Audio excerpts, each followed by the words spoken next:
Starting. Oh shit. Yeah, it's working now. Cool. Okay, here we go. We're gonna do it.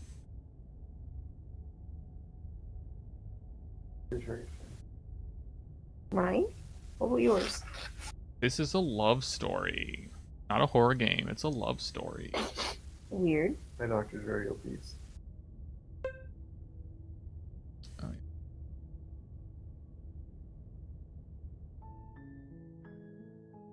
yeah. Okay, first off, preferences. They don't have borderless full screen. I'm gonna do full screen. Oil effect.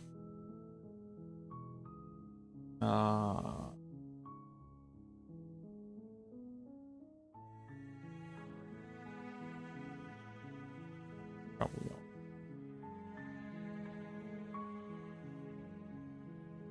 Okay, we're gonna do a new game. I'm told I'm supposed to slay the princess, so that's what we're gonna do. You're on a path in the woods, and at the end of that path is a cabin. And in the basement of that cabin is a princess. You're here to slay her. If you don't, it will be the end of the world.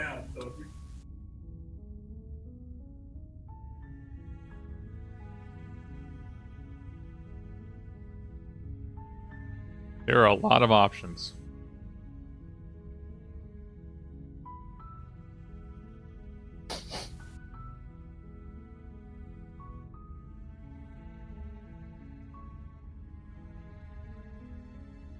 I'm talking about the end of everything as we know it. Picture myself. No more birds, no more trees, and perhaps most problematically What do you of all, say?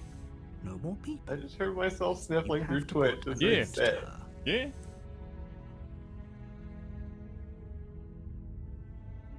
Don't It still is. linger on Not really. specifics. See, Have this a is job always to the do. worst thing. You know, if Get in somebody's there, gonna tell do me what to needs to do be something done. and they don't give me any reason for it, then that obviously makes me want to distrust them.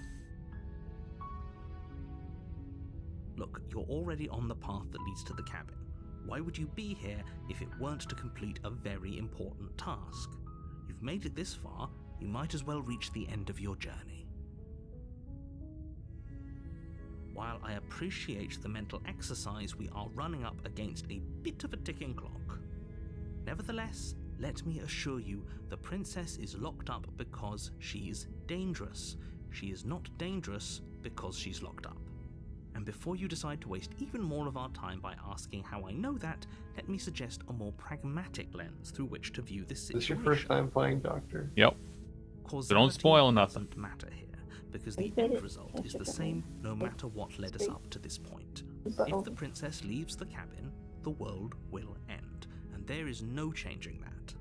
It's no use arguing semantics over a metaphorical chicken or egg, because the egg is hatched and it's about to ruin everything. Unless, of course, you do your job and slay her. Does it? Are you a monarchist? Is slaying a princess that much worse than slaying a fisherman or a miller or a seamstress? If anything, slaying a princess is much better than slaying a seamstress. This guy Seamstresses doesn't like contribute princesses. something of value to society.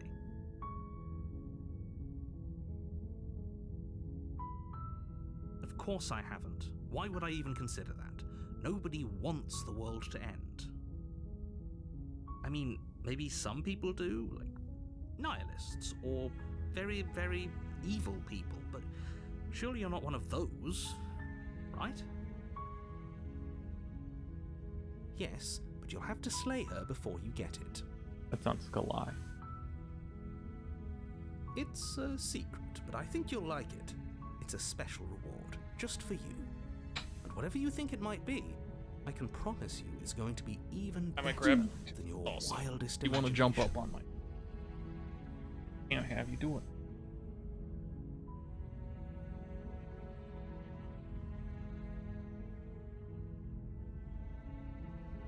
Doc, I have a question. What's the question? Why are like VTuber models always so weird? in, Well, like, the way mine that they isn't a move? proper VTuber model. It's just a 3D model that I am using a VTuber software to kind of work with. And it doesn't have a lot of animations. It doesn't have any facial animations. It just has blinking and mouth movement. But I can't smile, I can't frown, can't be angry, I can't change anything, I can move around. My hair doesn't have physics. Yeah, but even the professional ones look weird. It depends on if they're 2D or not. Don't mention it. It's all part of the job. You make your way up the short path to the cabin. You'll find the princess. How did we get the princess into the basement of a cabin? A warning before you go any further. She will lie, she will cheat, and she will do everything in her power to stop you from slaying her. Don't believe a word she says. We're not going to go through with this, right? She's a princess. We're supposed to save princesses, not slay them. Ignore him. He doesn't know what he's talking about. So I'm not even the hero. I'm just the person controlling the hero.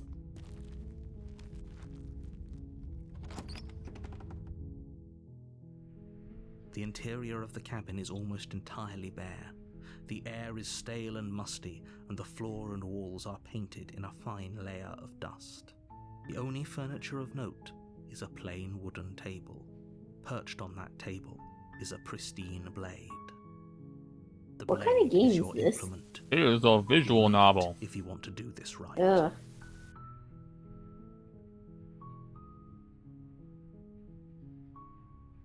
You take the blade from the table. It'd be rather difficult to slay the princess and save. I don't the think I'm world going to listen to the without narrator for everything. Take too long. The door to the basement creaks open, revealing a staircase faintly illuminated by an unseen light in the room below. This is Anne. Her voice carries up the stairs. Who's there?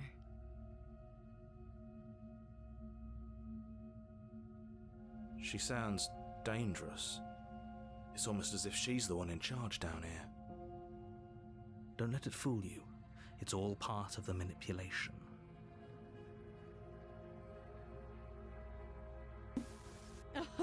Oh, are you now? Why don't you come down and let me take a look at you? Great job. You gave away the element of surprise. Good luck, hero.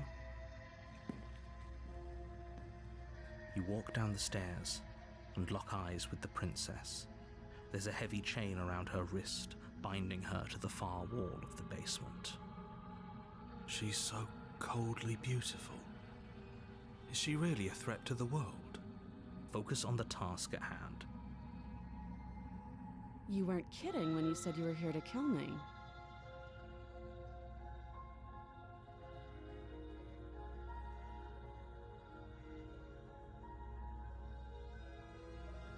I know.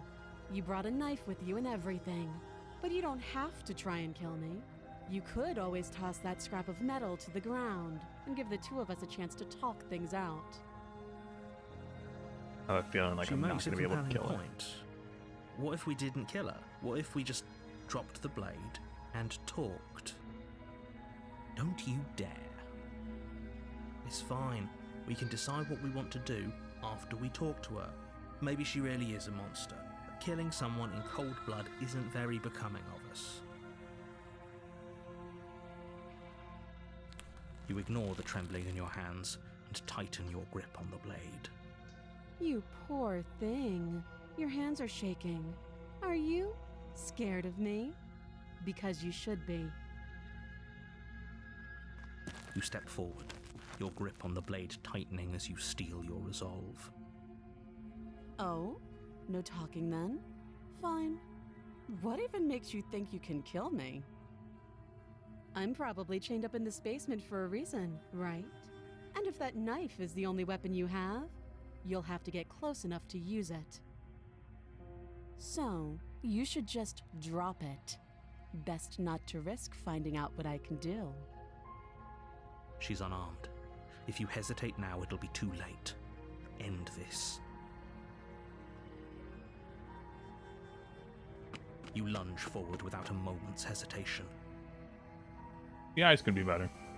You feel flesh easily give way and look down to see your blade already sinking deep into her heart. Just the heart a little bit. That's like right in the sternum. That's not a good place to stab. Oh, Well, he got through. this is it, isn't it? I'm almost embarrassed. I should have seen that coming. But I have to wonder. Do you actually believe this was enough to kill me? Oh, It's like she's convinced she can't die. Yes, even as she lays there dying, she entirely believes Got pulling herself herself up to onto be my chair. alive and well. But it's over, Kitty. isn't it? She stopped breathing moments ago, that arrogant look still plastered on her face. But is it over? Really over? It's over. Don't get all worked up. We should make sure. What's the harm in checking for a pulse? no, you don't check for a pulse. You go in for I really another don't stab. think you should do that. And why shouldn't we? Is there something you're not telling us? I've told you everything that's happened with complete accuracy. The princess is dead. Your blade pierced her heart. There's no coming back from that.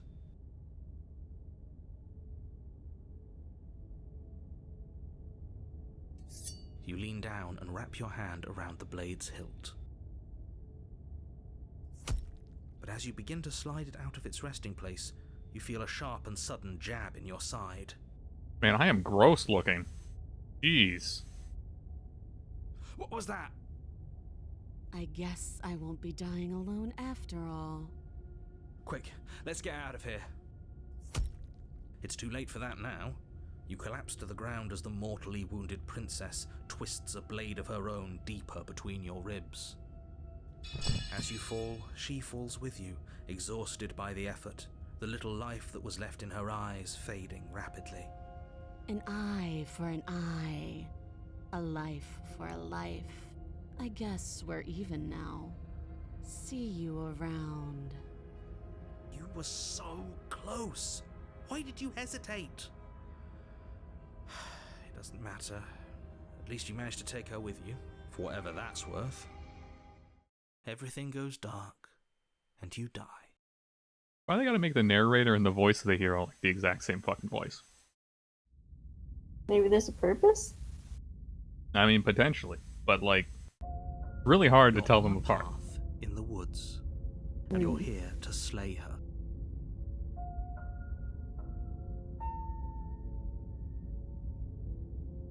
I can assure you that you're not dead. And to answer your second question, you're here to slay the princess. I literally told. If he doesn't remember what happened, then maybe it's best to keep it that way. This whole thing's a crock of shit. She's just going to pull a knife out of nowhere and stab us again. Stabbed to death. And you won't have to worry about that. The princess is unarmed. Yeah, that's exactly what you told us last time. You said this whole thing would be easy, but after we sank our blade into her heart, she just got up and started stabbing us. Calm down. I assure you she has no weapons, so there's no reason to fear her. You were made for this job. You'll do just fine.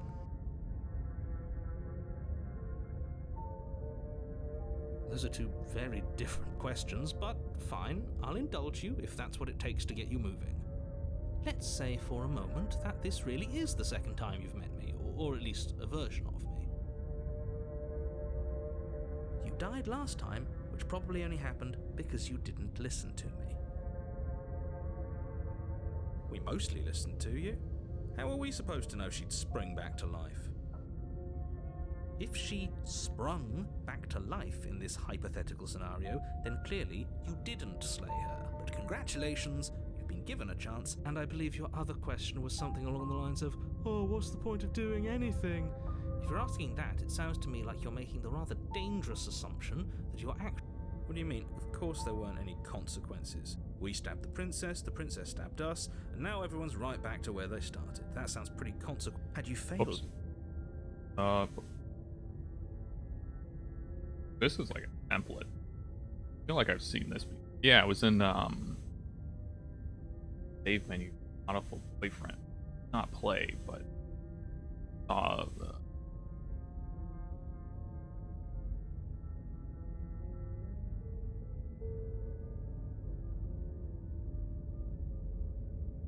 Screw this. Who cares what happened to everyone else? She's not going to play fair, so we should do what we can to save ourselves and just get out of here. At least you know not to trust her, but you do realize that everything and everyone includes you, right? If you turn around and leave, you're dooming yourself as well as everyone else. We were so close to finishing the job last time. She can't get the jump on us twice. If we're careful, we should be fine. That's the spirit. Just keep that. Just be quick about it. Like I said, if she killed you, it was probably because you didn't listen to me. Don't talk to her. Oh, and don't get stabbed while you're at it.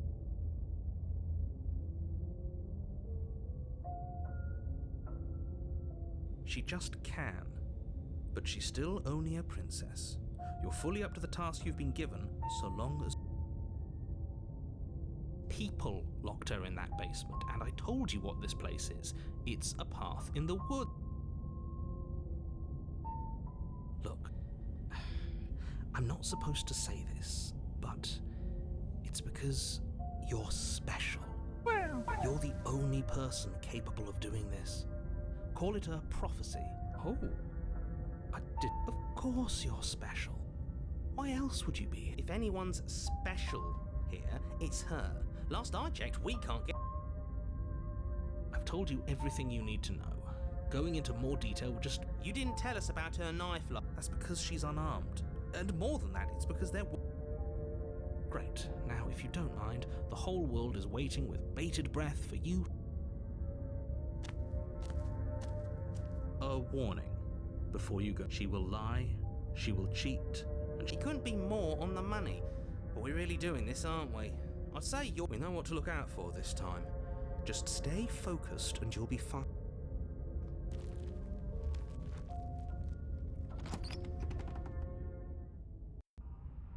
The interior of the cabin is a jagged mess of warped wood and broken boards, their splintered edges as uninviting as shattered. The blade is your implement. You'll need it if you want.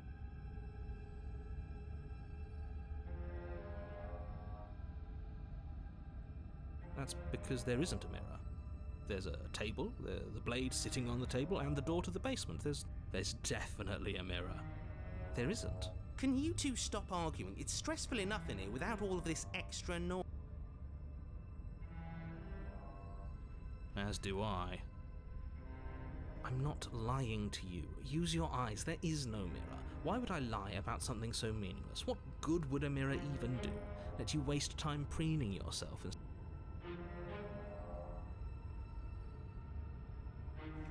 You walk up to the wall next to the basement door. It's a wall. There isn't much to see here. This really isn't funny. You reach forward and rub your hand against the cabin wall. I hope you know how ridiculous you look right now. But it was there a second ago. Now it's gone. Yet another thing in here playing tricks on us. I hate this place. Very different. Maybe that's because you haven't actually been here. I hope this means you'll finally drop that ridiculous past life nonsense. You haven't, so focus up. You take the blade from the table. It feels a bit better to have a weapon in our hands. Let's make her...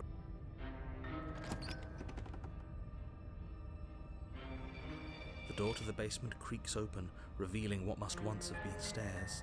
The fractured slats look as if they've been torn from their... The air seeping up from below has an almost metallic quality to it, like the smell of fresh blood. And you can hear what sounds like the rhythmic scrape. That's right, scraping. I told you she has something. That sound could be anything. It's probably just her chains dragging across the floor.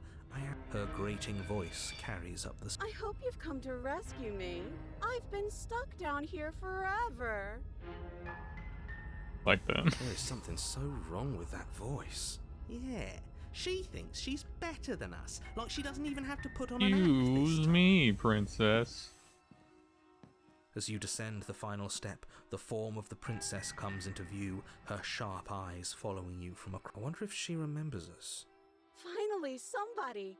Quick, get me out of these chains. We're not safe here. Come on now, we're not falling for that, are we? She's trying to trick us, but she can't hide that threatening edge to her voice. If she sounds threatening, it's because her mask is already slipping. She knows why you're here. What are you waiting for? You are here to rescue me, right?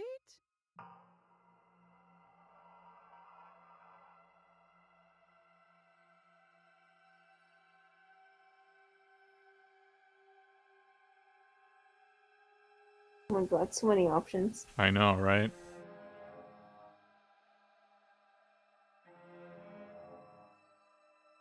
Jesus.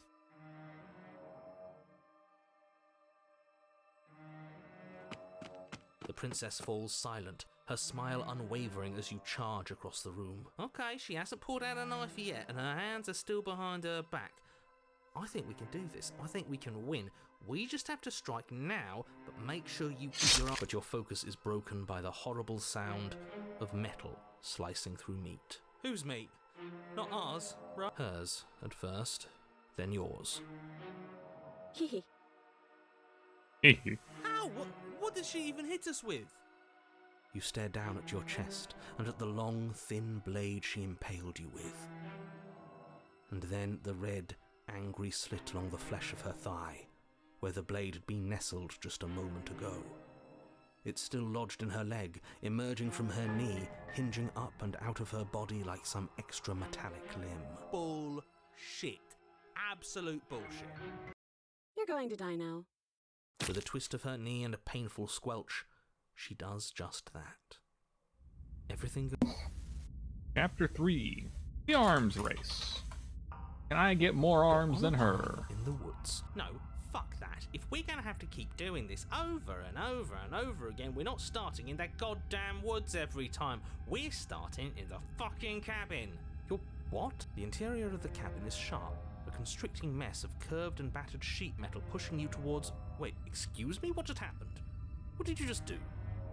I feel dizzy. Oh ho ho ho! I guess I took us to the cabin, didn't I? Isn't that interesting? Who holds the cards now? The circle's getting smaller and smaller. Running isn't an option anymore. Good. It's better that way. Without a fight, no one can win, and if no one can win, then nothing has any meaning. Great, so obviously you've already been here. How many times? This is our third? No wonder things have fallen apart. You do realize that every time you fail, she escapes and an entire world is damned to destruction, right? That can't be right, that's too much responsibility. Nah, impossibly high stakes make the fight so much better. Let's just stay focused, shall we? The only furniture of note is a bent metal table, a pristine blade perched. We take it. Okay, sure, you take the blade before letting me finish telling you it's there. It would be difficult to say that this feels right. We just have to keep our senses sharp. That's right, we've got to be able to win eventually. We will win eventually. Hell, we might even win now. That's a fighting spirit I like to see. You could all learn a thing or two from this one. I'd love to get started just as much as you would, but how are we supposed to get down there? You walk through the door. You do know what doors are, but there isn't a door. It's just that mirror again. There isn't a mirror. You really messed things up, didn't you? It's like you can't even see reality. I can feel the air coming up from behind it, stinking of iron and steel. He might be right. Could be a trick. If our other senses can't feel it, then we can't trust it. If it's in our way, let's just break it and move. You make your way to the door at the end of the room, stopping just in front of it. You really must think you're looking at a mirror. Well, it doesn't exist. Let's just fumble for the handle and be done with it. I don't care what we look like. I care about getting to... You reach forward and place your hand on the door to the basement. It creaks open. And the mirror's gone. It was never there. Just an illusion. Let's just get to the princess already. I didn't care about the mirror before, and I care about it This even little less accent keeps now. slipping. Guess it's time for us to see her again. Just stay focused and you'll be fine. You step forward, but you don't get a chance to linger on the basement stairs. They are smooth and flat and metallic. Your body tumbles onto the basement floor and the form of the princess comes into view, standing at a distance. Nice. She gives you a wry smile. Hi, it looks like you don't have a way out, so I'm not going to play dumb anymore. But don't worry about how bad you did last time. That's part of the fun. She's got another thing coming if she thinks we're going down easy again. Pride makes us dead. The only thing that matters is survival. Actually, does survival matter? We've died twice and nothing bad has come of it. We just need to find a way to win once. Nothing bad has come of it yet. Plenty bad has come of it. You've left at least one entire world to ruin. The people there mattered. The past isn't real. There's only here and now. Your internal bickering is cut short by the wet sound of slicing meat. From the princess's arms erupt twin blades, glistening with her blood, the empty flesh of her arms flopping at her. She's loose, and she is coming for you. You're going to make me walk over to you, aren't you? Shit. She's coming for us and I'm out of ideas.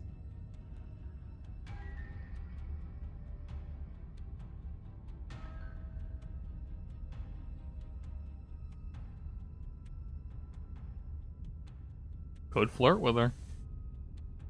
They did say this is a love story.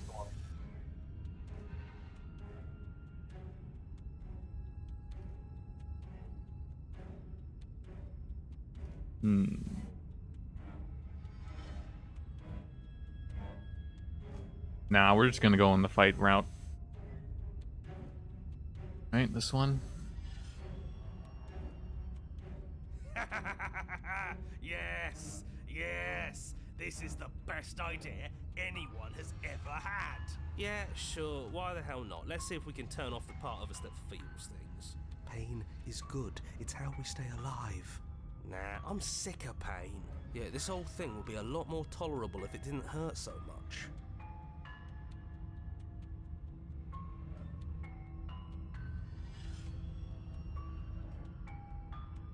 Did say don't talk to her. Just standing there, huh? A bold strategy. The princess closes the distance and we dodge. And you dodge. And we fight back. And you fight back. Oh, you're fast. But let's see how fast you really are. You and the princess enter a quick and vicious exchange, each of you wounding the other, but neither landing a fatal blow. Yes, yes, this is exactly it. But the dance couldn't last forever. All it takes is a single clumsy moment. She skewers you. Gotcha. And? Does it hurt? No. Oh, a new one of us. I thought that only happens when we die. Did we die? You're on it. No, you're in it. Where the hell are you? I think we're dead. And that's all we'll ever be. Dead, dead, dead, dead. If we didn't realize we were dead, then we made progress. Good job. Stop saying dead, all of you. We might have died a second ago, but right now we're extremely... No, this is all horribly wrong. How many times have you been here? This is 4. No wonder everything's such a mess. This wasn't supposed to go past 1. I wonder what you're going to do next. You're so full of ideas, and I love that. But I guess we don't have time to talk about things before the princess Okay, whatever we do gets us another... us. Let's see how many we can stack. There's got to be a point where it makes us better than her. We don't need any other voices chattering about in here. It'll just confuse her. Yeah, I'll pass on that. As long as we keep moving. Why not? It's not like dying again and again is doing us any harm. Come on, show me something new.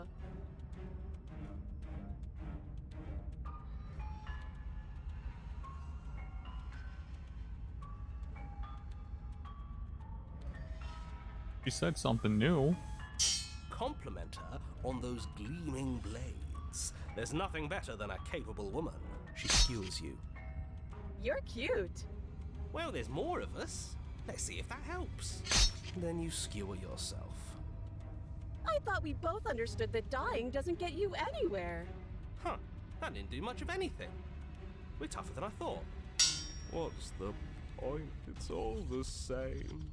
She skewers you. Oh, don't give up on me just yet. You gotta keep going. It doesn't matter how many times this takes, we can't give up. Okay, let's go again. Just panic. Flee. She skewers you. No, you don't get to escape. That's not how this works. See? We're getting better. Okay, yeah. That was a good one. Let's appeal to her better nature. We haven't tried that. I'm sure she'll listen to reason. She skewers you. We're getting close to something, can't you feel it? One last time. You're right. One last time, that's all we need. None of this is working. Think. Think. Skewers you. And then everything goes dark, and you die.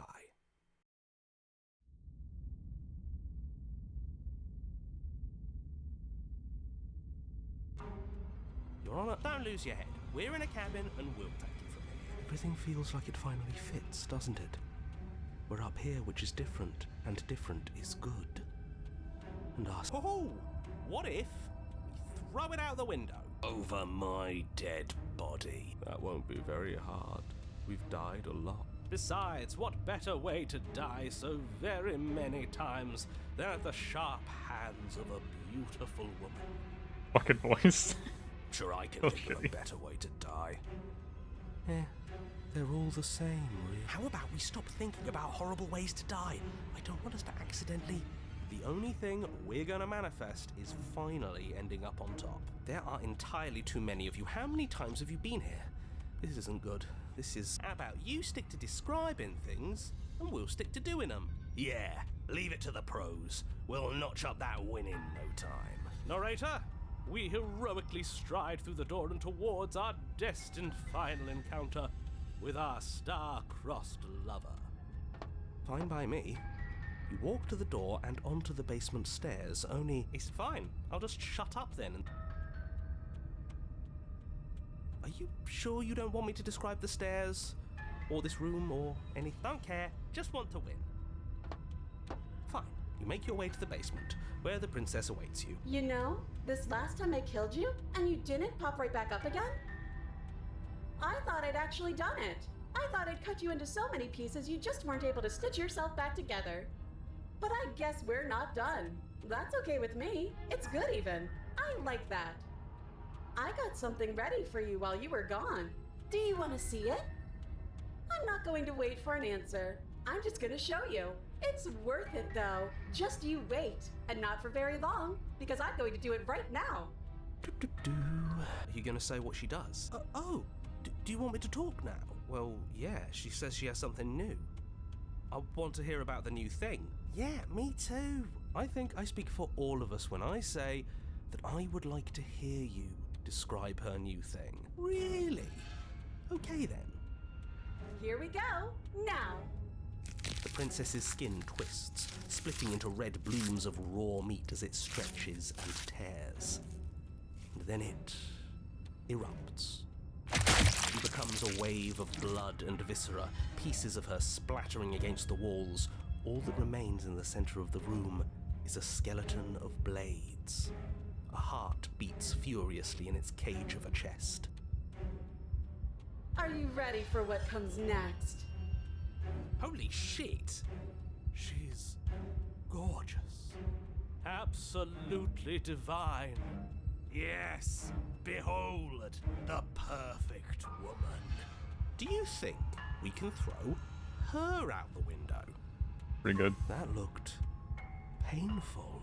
How is she still alive? Heart's still beating, that's all she needs. This is fake. This is all fake. That's all just made up. She doesn't even have a back anymore. How are we supposed to stab her in it? This is all just a sick joke. I hate... We're screwed. I quit. I'm done. Forget it. Narrator, What just happened? It's so quiet. Something feels different about you. It almost makes me feel different. Like I should actually take this seriously for once.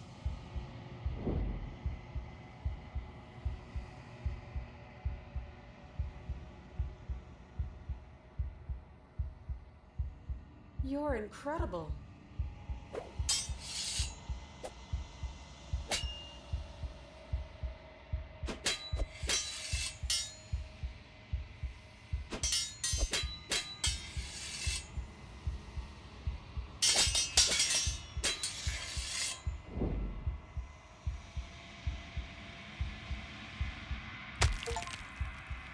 I got an achievement.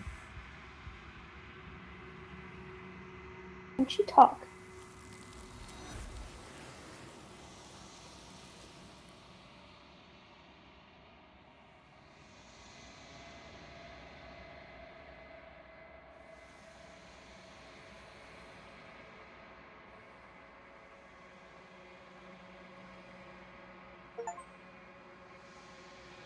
Another achievement.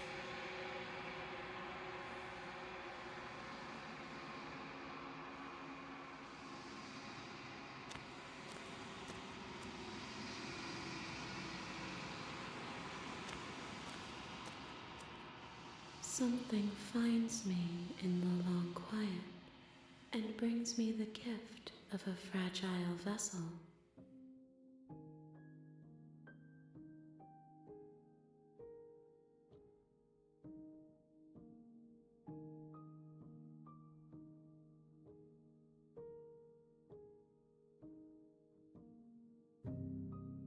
I am solitary lights in an empty city.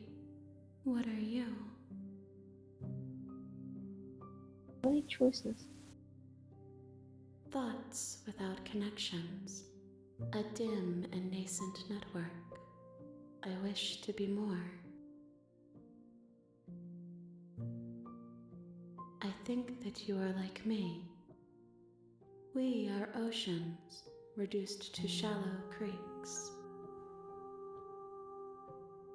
Yes, nerves and fibers to feel the worlds beyond, perspectives to make my own.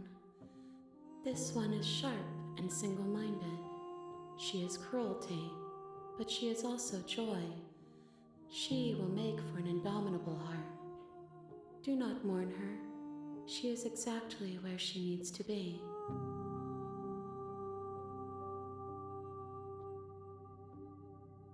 How can the world have ended if we are talking?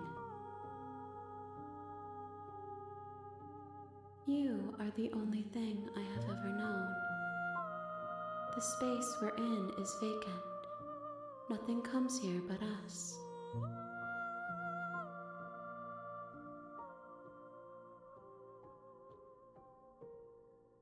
She is part of me, and part of me is her.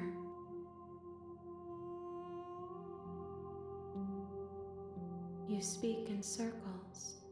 Does it matter where one thing begins and another ends?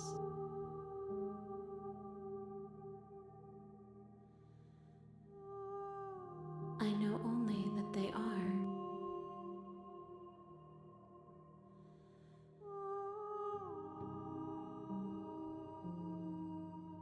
Nothing as we are, but I know that there are worlds beyond us, and that we are meant to reach them. There is no exit, but this vessel is a creature of perception. She can make you forget, if only you believe her to be able to. Bring me more perspectives, so that I may be whole, and perhaps then we will know our freedom.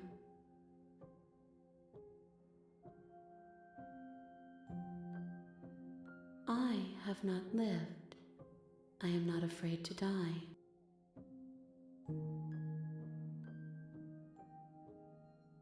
More than you have found, but less than there are to find. I am infinite. The rest will find their own way home.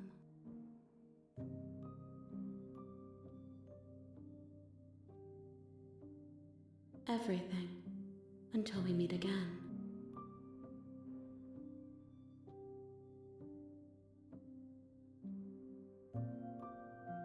You ask of things that cannot be done. To destroy is merely to reshape, to remold.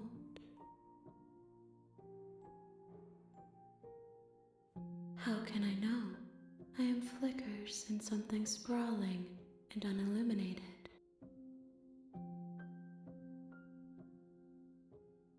Then we will be here forever, as we are now, unfinished, dry, hollow.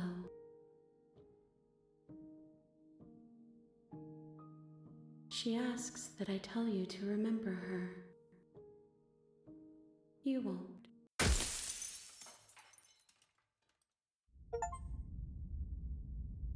Bring the razor full to her. You're on a path in the woods, and at the end of that path Oh, is when a you cabin. see it. And in the basement of that cabin, you're here to slay her.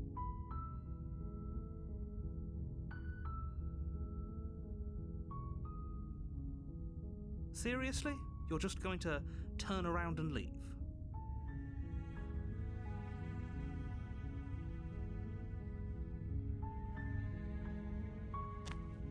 Fine. I suppose you just quietly continue down the path away from the cabin. Good. What we're being asked to do here is wrong. Better to wash our hands of this whole situation than to take part in it. Ignore that annoying little voice. He doesn't know what he's talking about. That's strange. It looks like this path also leads to the cabin. How convenient. Everything's back on track again. Maybe the world can still be saved after all.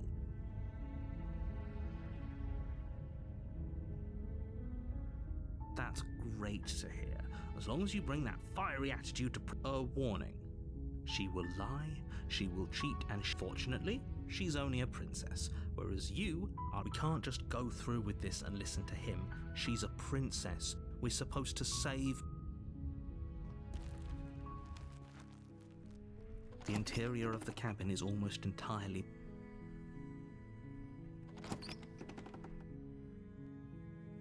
The door to the basement creaks open, revealing a staircase faintly illuminated by an unseen light in the room below. This is an oppressive, her voice softly. Hello? Is someone there? It's hypnotizing. It's the kind of voice you only have to hear once to remember it for the... Don't let it fool you. It's all part of the manipulation.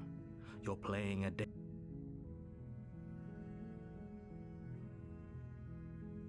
Good. You're still listening to reason. It would be better if you had a weapon, but you may still be able to do what needs to be done. You walk down the stairs and lock eyes with the princess. There's a heavy chain. She's beautiful. How could someone like this be a threat? I am begging you to stay focused. There's a lot riding on you here. Hi. Do you think you can get me out of these chains?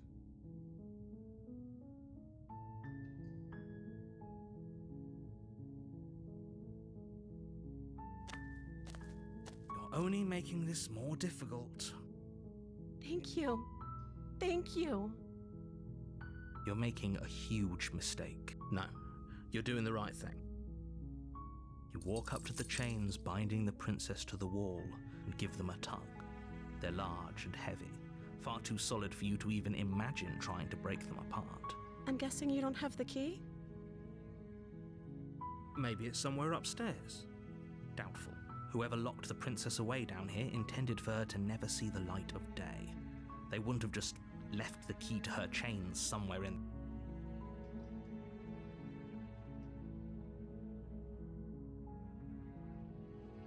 Maybe there's some way to break the chains? Or if that doesn't work, I guess we can always cut me out of them. She offers the suggestion with almost complete nonchalance. If we were stuck down here long enough, I'm sure we'd be nonchalant about cutting our way out if it meant we could finally... You attempt to make your way out of the basement, but the door at the top of the stairs slams shut. You hear the click of a lock sliding into place. Is someone else here?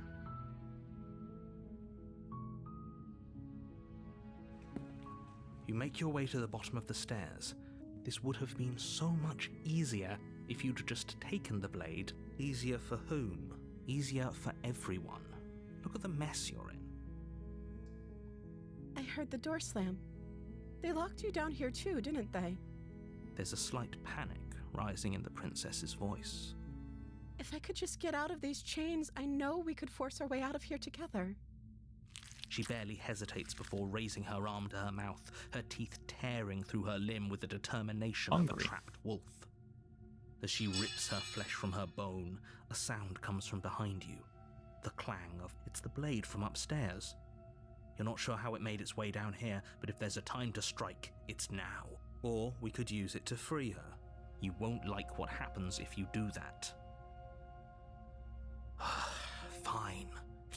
Against your better judgment, you place the blade against the ragged, self-inflicted wound on the princess's arm, just above the unyielding chain binding her to this place. He looks hungry. Look, she's you know, a What's messy he eater. doing with his arm? She's messy. She's just a messy eater. Hungry. You cut into her flesh. The blade is sharp, and it takes little effort to crack through the bone of her arm. Her limb falls to the ground, and the heavy chains follow suit. She didn't so much as utter a sound through the whole ordeal. No, she didn't. She smiles softly as her gaze meets yours, blood from her wounded arm dripping rhythmically to the ground. How is she still smiling after everything? It's like she isn't even bothered by what just happened. Thank you. Now let's get out of here. No, we won't have any of that. The stakes are too high. You can't just let her escape into the world. No, I can't just let her escape into the world. As the princess approaches the bottom stair, your body steps forward and raises the blade. Wait, this isn't fair. You can't just do that. Watch me. What are you doing?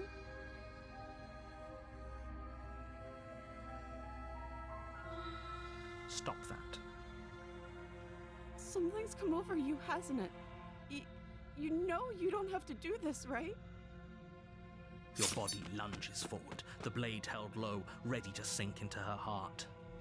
But the princess dodges, stumbling back against the wall before the blade has a chance to connect. Stop it. Stop trying to resist me. I'm trying to get you out of here alive. The blade. Move the blade.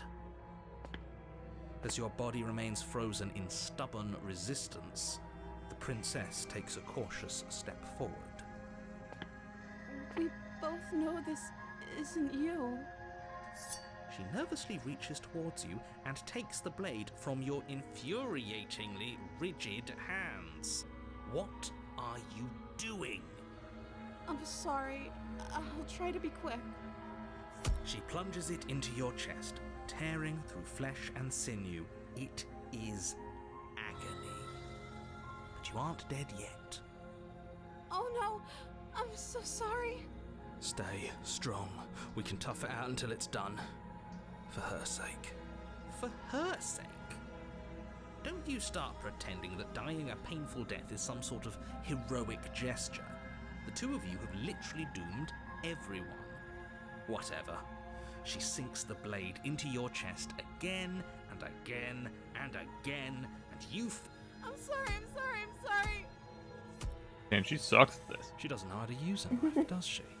Apparently not. Though it doesn't matter how sloppy her knife work is, does it? A stab wound is still a stab wound, and it won't be long before you bleed. I'm so sorry. With one last thrust of the knife, your legs give out beneath you. You collapse to the floor, your blood pooling around you, your limbs unresponsive. The princess stares down at your ruined chest as tears carve rivulets of pink down her blood-spattered cheeks. It can't just end like this, right? Oh, that's rich coming from you. As much as I'd prefer for things to have gone differently, I can't deny the reality of what's happened. The two of Got you big made anime your choice. eyeballs. She's got It's like over. fucking Sailor Moon Everything eyes. goes dark, and you die. The damsel in distress. Or is she the distress? You're on a path in the woods, and at the end of that path is a cabin. And in the basement of that cabin is a princess. You're here to slay her.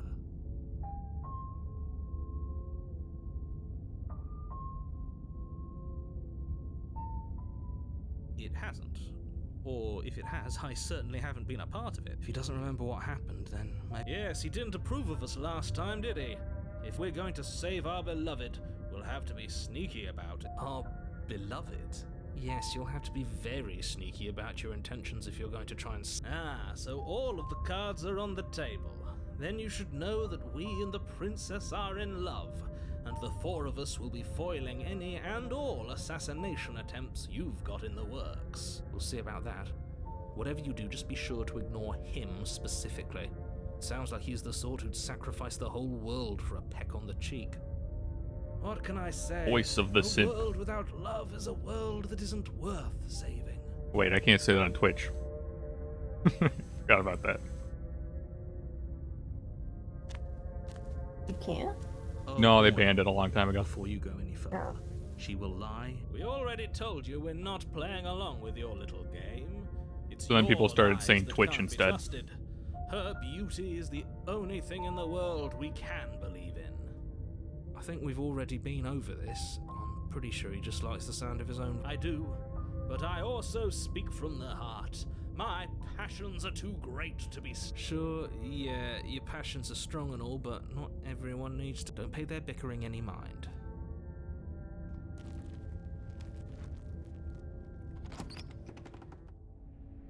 The interior of the cabin is clean and elegant, its stone walls draped in fine threaded tapestries.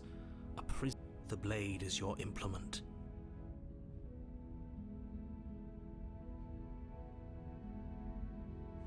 You walk up to the wall next to the basement. What are you talking about? This isn't a wall. It's a mirror. You reach forward and rub your hand against the cabin. But there was a mirror. And now it's gone. Pity.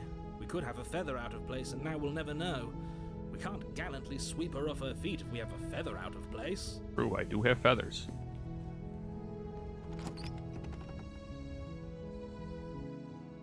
The door to the basement creaks open, revealing an intricate stairwell. Gold, but it's still a stone basement. If the princess lives here, slaying her is probably doing her a favor. A soft voice carried. Hello? Is someone there? Her voice. It's somehow even more beautiful than last time. I can hear. I've held my tongue till now, but you're taking this a little too far. We barely even know the princess. We can still do right by her. Yes, for everyone's sake, you're not in love. Just remember that her charms are all. You walk down the stairs and lock eyes with the princess. There's a heavy chain around her wrist, binding her to the far wall. Hey, cat, you're in the way. My love, we're here to rescue you from your unjust and foul imprisonment. You know she can't hear you, right? She may not be able to hear my words, but surely she can hear my spirit. Yeah, I gotta move you.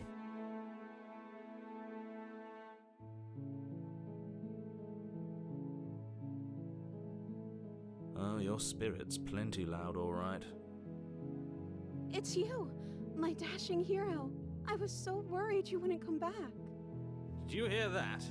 She said we're dashing. And she called us a hero. Flattery really goes a long way with the two of you, doesn't it? Waiting for you to come back. I didn't want to believe your ravings back in the woods, but this is next to incontrovertible evidence. That's right, villain, and you killed us. Well, she killed us. Only because he made us try and kill her. It was self-defense. Our beloved's hands remain unstained by cruelty. And you've died before. So an entire world has been damned to oblivion. I'd really hoped I'd be the first, but we damned a whole world. Nothing resets, you're just somewhere else. You can't keep hopping between worlds forever. Especially not without leaving a trail of incomprehensible devastation behind you. Horrible for you, maybe, but we've been given another opportunity to sweep her off her feet and treat her like the lady she is. Now, hold on, if she actually ended a world, are you sure we want to do this? We never saw a world end, and now I'm even more certain that we must chase our heroic and romantic destiny than I've ever been. Voice of the I shan't let anyone convince us otherwise. Are you listening to him? He's lost it. Don't let him distract you, just do your job.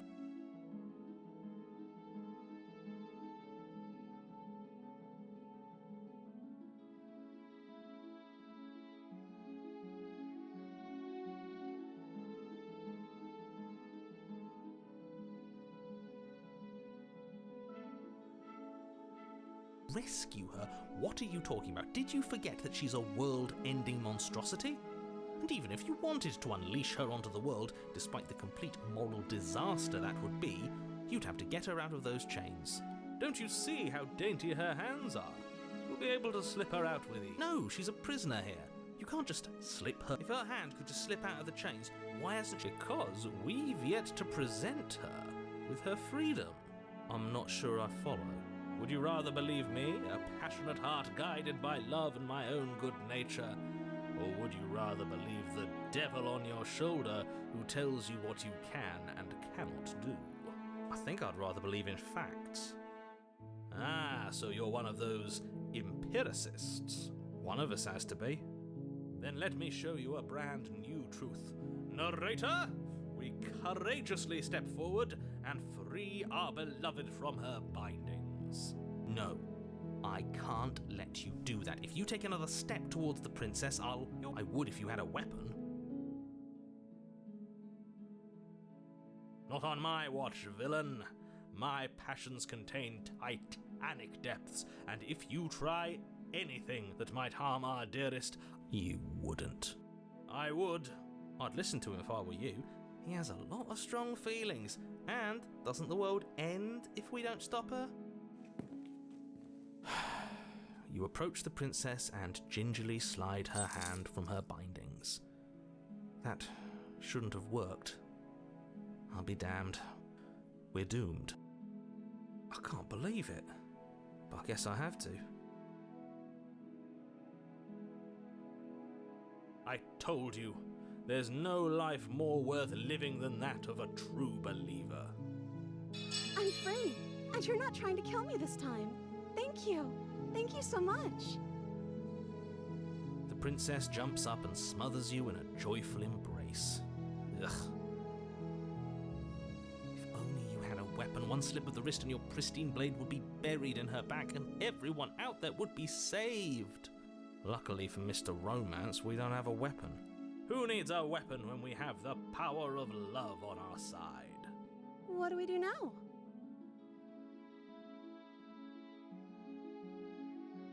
Let me guess. End the world? Spoken with the rank cynicism of someone who has never felt love in his heart. I don't actually know. Nobody's ever asked me what I wanted before. She doesn't even know what she wants. You may have had her all wrong. What if this whole thing is just a misunderstanding? What if she doesn't want to end the world? You're so gullible. Is the only thing you've ever doubted the actual truth? I think I want to leave. And I think... The princess closes her eyes in deep reflection. And then she shrugs. I don't know. What do you want to do? I don't know, what do you want to do today, SpongeBob?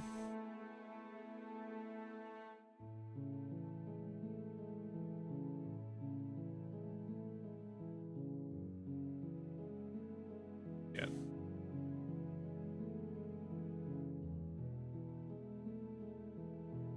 I just want to make you happy. Wow. Drawn like a true Sailor Moon. She can't just want to make us happy. It makes sense to me. That's all I want for her, so of course she'd want the same for us.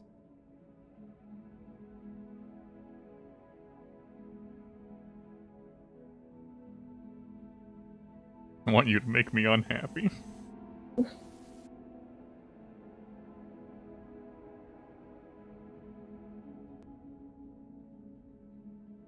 sounds perfect.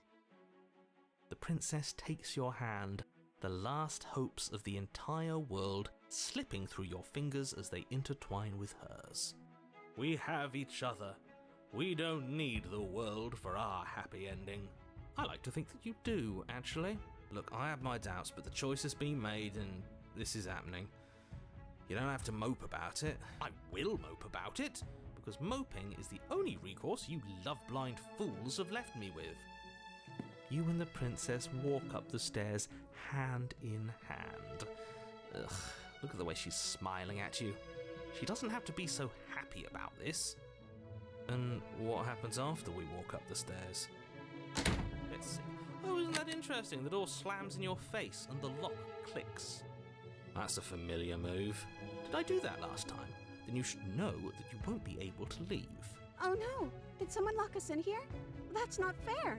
We're supposed to leave now. She's right. It isn't fair. But the unfairnesses of the world are no match for the strength of true love. Enough with this true love nonsense. You just met her. Of course you wouldn't understand. Our passions run deeper than anything you have ever known. Are you listening to this? You don't have to go along with the every whim of that delusional voice. I'm just along for the ride at this point.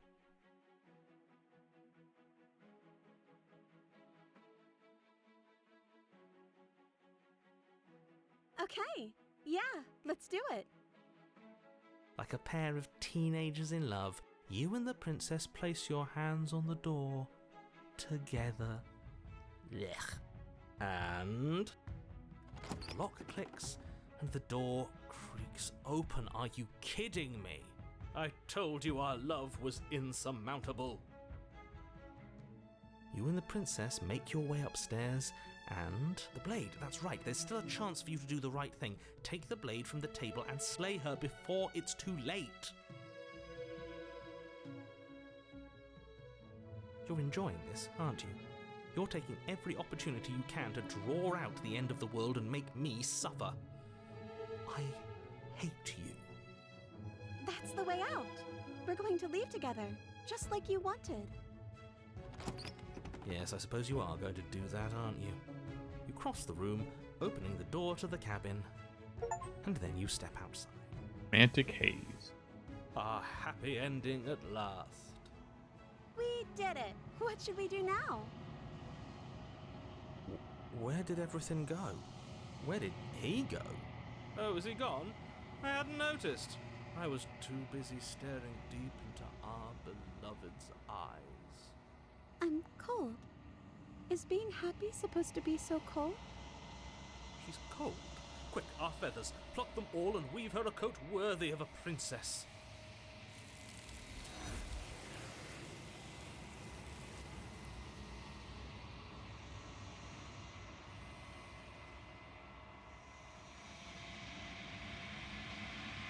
She's gone.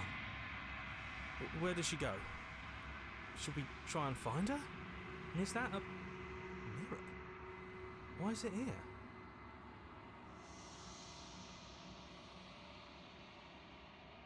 What is that supposed to mean? Whatever awful thing I felt before, it feels so much worse now. Do it then. End us all before I die of a broken heart.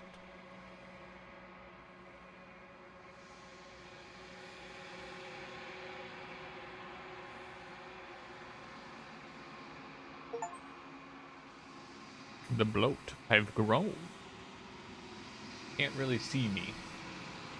Very dark.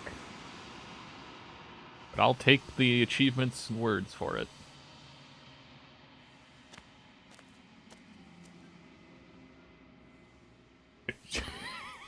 A derpy face.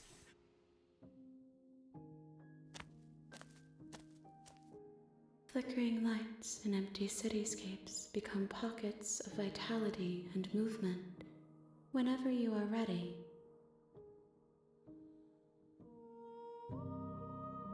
is a child the same as an infant? I am an unbroken pattern, but every vessel gives fresh perspectives and carves new avenues of expression. Eyes close in reflection. Perspectives meld together, and the breadth of my experience stretches to new corners. There are contradictions, conflicts in my nature, and there are familiarities that it feels correct. This is what I need to be. With every gift you bring me, I excavate the alleys of what I am meant to be, and every exploration yields new and complicated truths. What I will be is different than what I am, and what I am is different from what I cannot tell you what desires I will hold when I have changed, but in this moment, all I want is to know myself.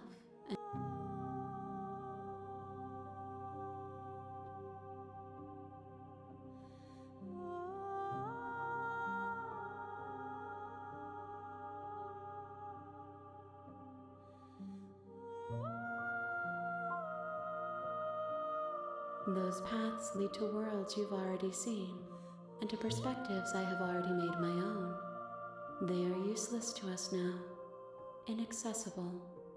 The only paths of value are those that are yet untread.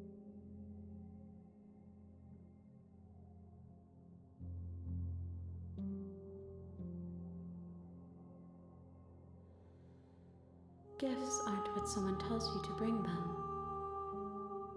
My joy is in seeing what you choose.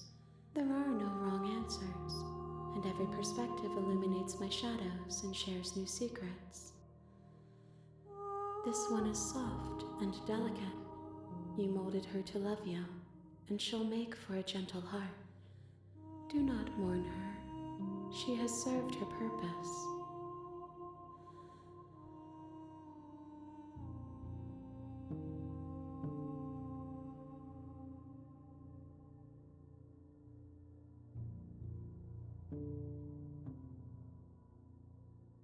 The vessels are shaped by memories of you, but their impulses are drawn to the edge of the long quiet.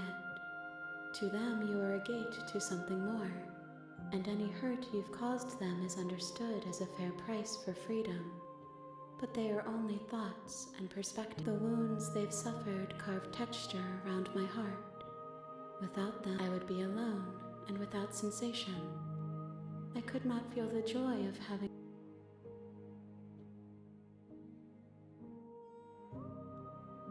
If I am to be an ocean, you have nurtured me into a pond. You will have your rest in due time. Why wouldn't I be kind to you? You.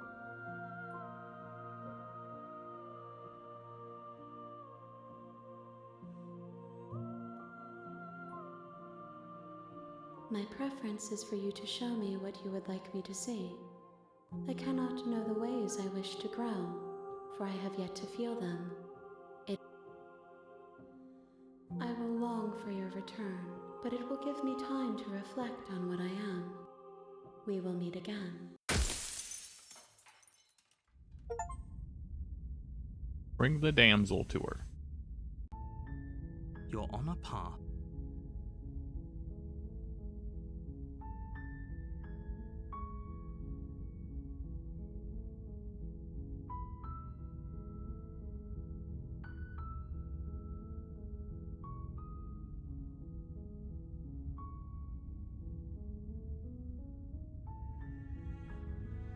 That's the spirit.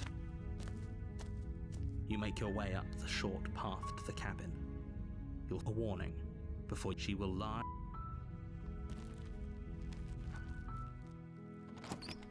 The interior of the blade is your You take the blade from the table. The door to the basement.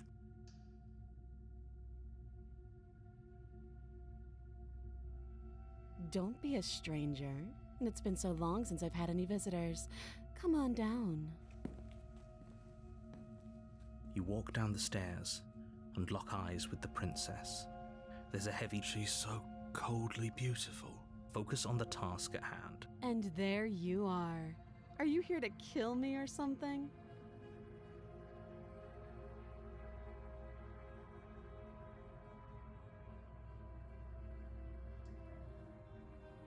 Then why did you bring a knife with you? How about you drop it? And She makes a compelling point. What if we just dropped the blade and talked? Look at her. It's not like she's... Don't you dare. It's fine. We can decide what we want to do after we talk to her. Maybe she really is a monster. But killing someone in cold blood isn't very becoming of us.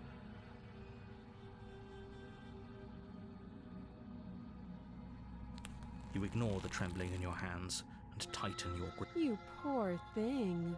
Your hands are... You step forward, your grip on the blade. I'm probably chained up in this basement for a reason, right? And if that knife is the only weapon you have... So, you should just... She's unarmed. If you...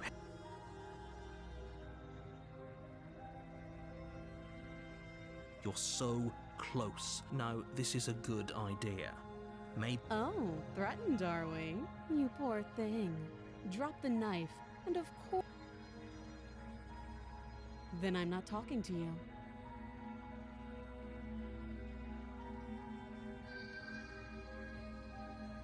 I guess we are. For the love of everything, just slay her already. Or drop the blade. Do something. Yeah, I'm sure. For goodness sake, the two of you can't just stand around like this forever. Eventually, something is going to give, and I highly recommend that you be the one to take the initiative here.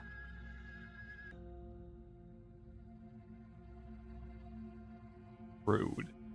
I wanted to keep being at an impasse. I just noticed that there's feathers here. The blade tumbles out of your trembling hands and drops to the floor. Thank you. Maybe now we can just talk. Against your better judgment, you step forward to speak with the princess face to face. Will be fine. I don't know what you're hoping to accomplish here, but I can assure you there's no reasoning with her. Just make sure you don't forget. So here we are. What an awkward start to a relationship.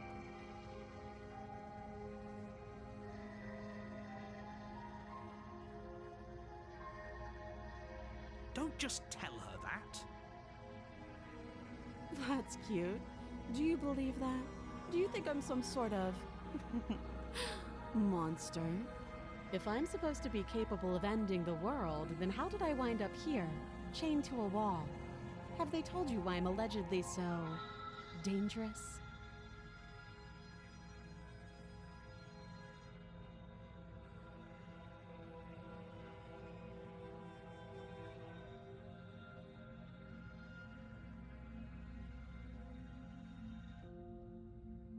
Princess hesitates before responding. She doesn't know.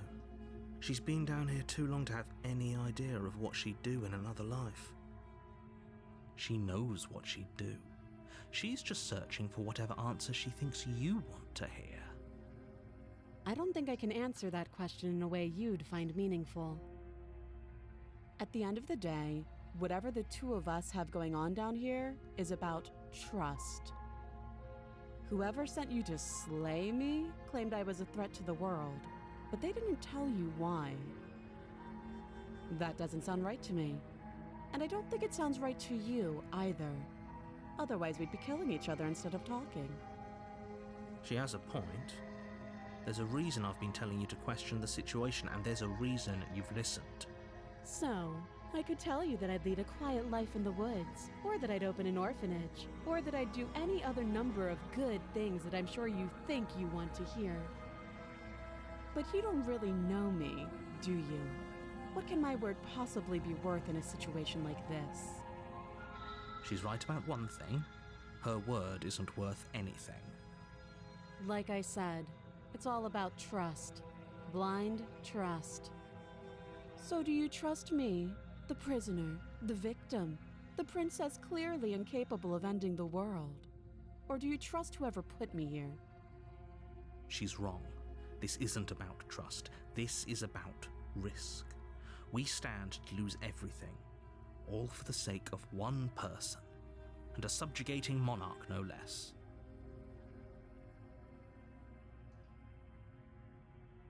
She hesitates before answering. You can address me as Your Royal Highness, or Her Majesty. Any honorific should do, really. Again, she offers no specifics, no matter how hard you try. Too long.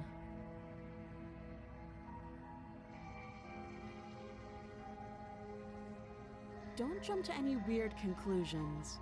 We're two people who have met each other. By definition. You can't. Don't bother. I'm guessing you don't have the key then. Well, we can always put that knife to good use. Her sharp eyes set. She isn't suggesting what I think she is. I'm sure of it. Oh? Have you decided what to do with me? You know why you're here.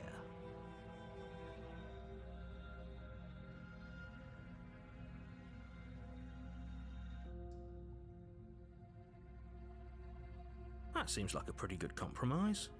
Leaving her alive is too risky. If you don't deal with her soon, she will find a way out. One way or another, I'm going to find a way out of here. You can make it easier for both of us if you help. And if you don't, I can promise that you'll come to regret that decision. You have to make a choice. let's hope for all our sakes it's the right one.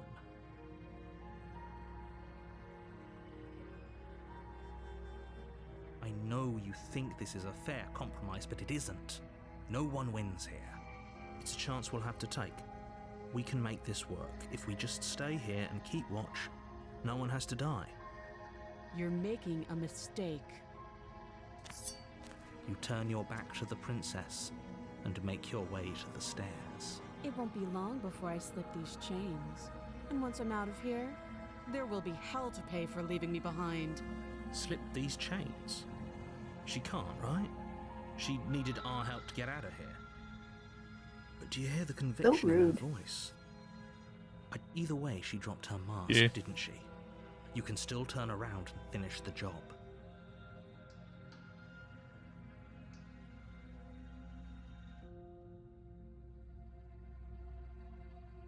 You'll be the death of all of us, but fine. Have it your way. You close the basement door, locking it behind you and quickly barricading it with What a heavy terrible metal way to put instead that in of front of the fire. door. At a fucking angle. Okay. We can make this work. Terrible way to put that in front of... Oh, that's quite a You delay. settle in against the far wall to watch the basement door. It isn't long before you start to drift off, your eyelids heavy with fatigue. But sleep doesn't come. Instead, your rest is broken by a piercing, wailing voice calling out to you from the other side of the door. I know you're still there. Why don't you make things easier on yourself and let me out? It's not like this little door will hold Apparently me I there have the knife in my anyways. hand. It's probably a good idea to try to get back on my good side. She sounds terrifying. Like she's less of the princess you saw and more like something out of a nightmare. As she violently rattles the door, you do your best to shut her out of your mind. When I get out of here, I'm going to pick you apart piece by piece. I won't forget what you did, and I'll never forgive it. You don't know the kind of enemy you've made tonight. It doesn't sound like she's getting any weaker. No, it doesn't.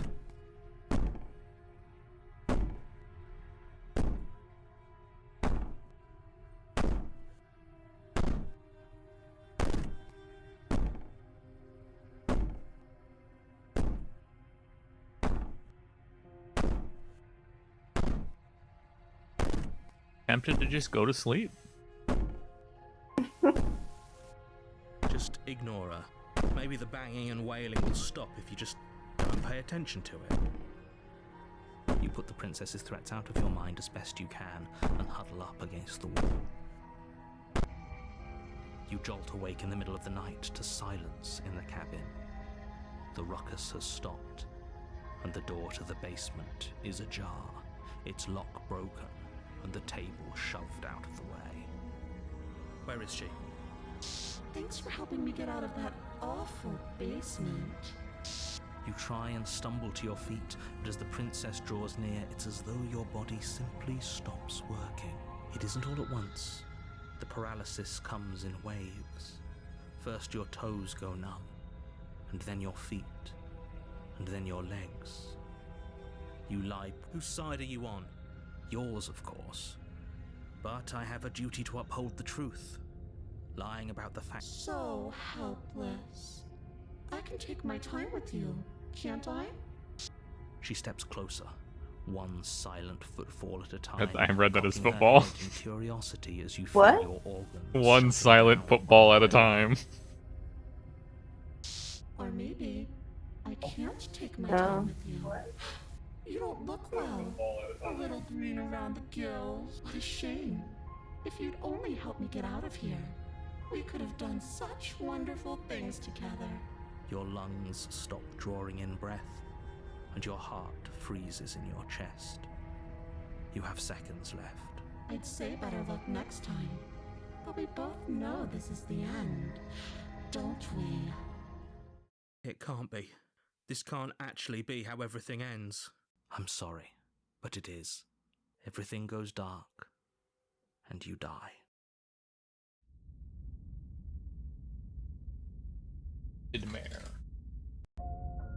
You're on a path in the woods, and at the end of that path is a cabin. And in the base, you're here to slay her.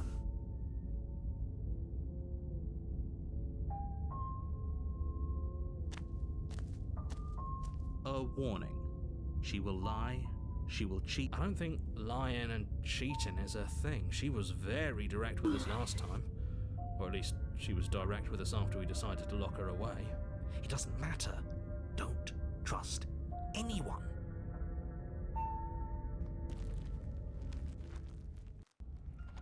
The interior of the cabin is plain, the smooth wood of the walls almost featureless. The only furniture of note is a lone table, knocked on its side in the corner of the room. A pristine blade stands between you. The blade is your implement. Hold on. What happened to the door? It's just an empty frame. She's already gotten out, hasn't she? And she's ready for us. She's been waiting. Can't you feel her eyes on us? I'm going to need all of you to pull yourselves together. The princess has not already gotten out. But if you keep getting stuck in your head like this, you're going to struggle to get the job. So deep breath in, deep breath.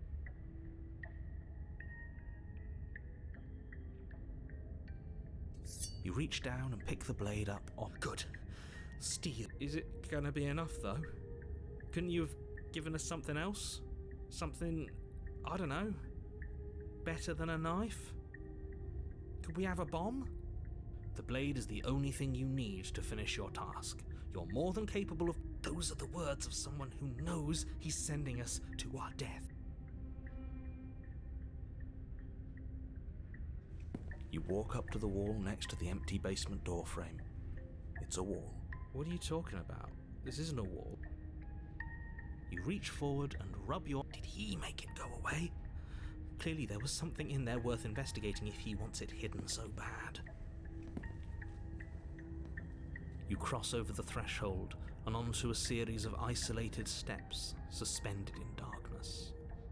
More eyes, too. You never mentioned the eyes. The air seeping up from below reminds you of fresh lightning and static, as if you're descending into a place that isn't meant for a creature of flesh and blood. Her cruel and playful voice prances up the stairs. I didn't think you'd come back. We're gonna have a lot of fun, you and I. Come back? She must have you confused. You really don't remember, do you? It doesn't matter, we need a...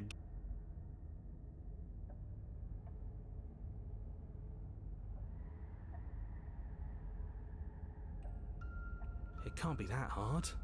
But then we'd lose our weapon. We'd have to make it count.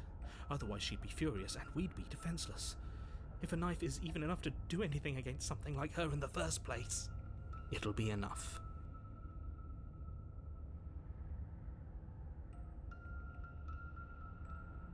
Didn't you hear my warning a minute ago? She can't be trusted. Something tells me she isn't going to be very keen on talking anyway. You make your way to the bottom of the stairs. As you emerge, you find yourself between two loose rows of white wooden planks suspended in nothingness. A smattering of cobblestones visible against the inky black of the basement mark where the floor should be, forming vague pathways. At what seems to be the end of the room, they diverge in opposite directions. She could be anywhere, and there's nowhere for us to hide. We're completely exposed. Are you really not going to comment on how weird this place is? No, I'm not. Somebody needs to be the voice of reason. Excuse me, I'm being incredibly reasonable. You're the one who's just matter-of-factly describing whatever that... We're going to die down here. I don't want to die again. Please stop saying that. You're only going to make things worse. Just pick a direction and start moving. I wouldn't give it too much thought if I were you. It doesn't really matter, because either way you go, I'm going to find you.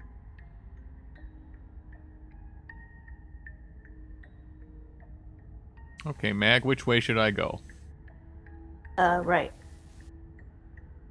You turn to the right. A faintly outlined path lies before you. There you are. I told you I was going to find you. As the princess approaches, your legs suddenly go numb. Your arms quickly follow. This is it, isn't it? And you brought your little knife with you again. Cute. There has to be a way out of this. Think. Think! What did you do? Pull yourself together. She isn't supposed to be like this. I wonder how many times I'll get to play with you before you break. Your vision cuts out as your blood begins to coagulate. It's as if every part of your being is coming to a lurching halt. Heart, lungs, liver, nerves. Heart, lungs, liver, nerves. Your lungs pull in a desperate gulp of air as your eyes shoot back open. Nerves. What are you doing? I'm working. Do you want this body to function, or do you want... Okay, whatever you were doing, please... You sure about that? Are you sure that's what you want, or do you want to interrupt me some more? You have seconds left. Yes, I'm sure. Heart, lungs. Again, your eyes shoot open as you gasp for breath. Can't decide what you want to do, can you? Oh well, standing there gasping like a fish is more fun than dead. Even if you look... She isn't attacking us. The why doesn't matter. She's already proven her ill intent. Your weapon is still in your hands. Strike. Liver, nerves, heart, lungs, liver, nerves, heart, lungs, liver, nerves, heart, lungs, liver, nerves, heart, lungs, liver, nerves, heart, lungs, liver, nerves, heart, lungs. Because I don't want to. And even if I did, I don't have to. Look at the way you're struggling to stay alive. Choices. It's taking So many everything choices. You have to keep your heart pumping right now. And I'm enjoying the show. The princess leans forward, bringing her masked lips close to you. If I want to see you gone, all I need to do is break... Heart, lungs, liver, nerves. She slowly runs her velvet glove across the base of your neck. It feels like... Shit, make her stop. Hey, snap out of it. Okay, deep breath. Deep breath, we're fine. You're back. Lungs, liver, One moment, and then you're gone. Just... and there's the fear. She pulls away. But that wouldn't be very fun, now would it? I've already done that. Lungs, liver, nerves, heart, lungs, liver, nerves, heart, lungs, liver, nerves, heart. I am what I am. It's not my fault that you can't handle being around me. Heart, lungs, liver, nerves, heart, lungs, liver, nerves, heart, lungs, liver, nerves, heart, lungs, liver, nerves, heart, lungs, liver, nerves, heart, lungs, liver, nerves, heart, lungs. What do you think, Mag? What do you think? I don't know. I could stay with my nightmare. I could leave together. I could try to kill her. Run. I could ask her more questions. Ask her this. I tried to leave while you suffocated, but that stupid cabin wouldn't let me. So I started to drag your body out with me, and then... well, you died before I could get to the door. And then I was here, and now you're here too. I don't think I can move without you. And dead doesn't count. And as much as I love what we have going on, I have bigger plans than tormenting one poor little creature forever. I want to leave.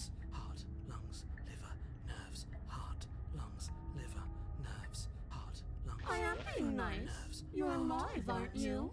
And you died of fright as soon as you saw me last time. I didn't think keeping you alive was an option. But it looks like that's not a problem anymore. At least not for me. You seem miserable. Liver, nerves, heart, lungs, liver, nerves, heart, lungs, liver, nerves, heart, lungs, liver, nerves. No, definitely not. If you're what I need to leave this place, chances are you're pretty useful. I think I'll keep you right by my side. A little good luck charm to make sure I stay free. Don't worry, I'll make sure to take good care of you. I promise. Nerves, heart, lungs, liver, nerves, heart, lungs, liver, nerves, heart, lungs, liver, nerves, heart, lungs, liver. You know what? I think I'm gonna remain right here. Sounds like she's trapped. nerves. Are you serious? Liver, nerves, heart, lungs. You fling the blade into the void, denying yourself the opportunity to ever slay her and finish your mission. Nobody's happy here, but maybe it's for the best. You poor deluded thing. Do you think a single moment of bravery changes you into something you're not? I am what I am, and you're always going to be a coward. She raises a hand to her mask and pulls it down. You don't get the chance to see what lies beneath before it envelops you. I saw her cry. Like a creeping mold, the complete reality of your existence threads its way through your mind. Birth, death, birth again, decay and bloom, a million stitches from a million microscopic wounds you've inflicted on everyone you've ever met, with every muscle you've moved and every word you've ever spoken. No. Let me out. Your existence hurts them. Let me out. A lonely soul in a room by itself, weeping. It lives for 80 years and then it's gone. And then it's there again. Let me out. A reprieve. A good life. Love. Children. A steady career. Recognition from your peers. Here one moment. Gone the next. The worms have found their orifices. Let me out. Diagnosis. It forgets everything it is. Anger, rage, distance, poverty. The lonely soul is lonely again. Love turns to mockery. It dies. It is reborn. Worse. Lonelier. Let me out. No. What's happening to us? Let me out. This is all too much. I can't keep going. You can't keep going? Well, what are you talking about? Oops, I think I broke you. I'll see you soon. You'll know what to do. On with the fear. See what's behind the mask. Moment of charity. You're on a path in the... Shit. What the hell was that? Who are we? What are we doing? There was a princess, I think. It's all so fuzzy. It hurts when I... You shouldn't know about the princess. At least, not until I guess. It feels so long ago, almost... We have to let her out. No, that's the opposite of what you're here to do. You have to slay her. Slay? We decided not to do that, didn't we? We decided to trap her. We're supposed to let her out. It's really the only way this works out for us. If you think about it, she's the one with power here. Nobody else can do much of anything. No, we were supposed to keep her trapped. Yeah, he gets it. I think. We're supposed to be unfeeling. How many times do I have to tell you to snuff out your heart? We can't be unfeeling. Not when there's so much fear everywhere. There's nothing for us to do. We've already tried everything. We love her, so we have to set her free. Can we love something that hates us? Can we love something that hurts us? To be given an ounce of kindness from something so cruel would be more pure than any other love. Why are there so many of us? There aren't supposed to be so many of us. This is bad. You need to get a grip. What did you let happen? How many times have you been here?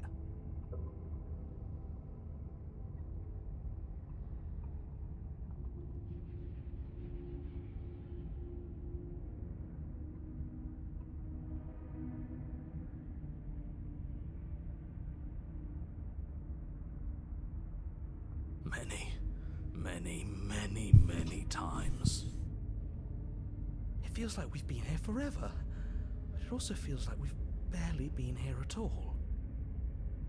It doesn't matter. Yes, we just have to do what she says and then everything will be fine. It won't. will be for us. She said so. You're part of everything. If things aren't fine for everything, they won't be fine for you. There's no difference between fine and not fine, it just goes on and on.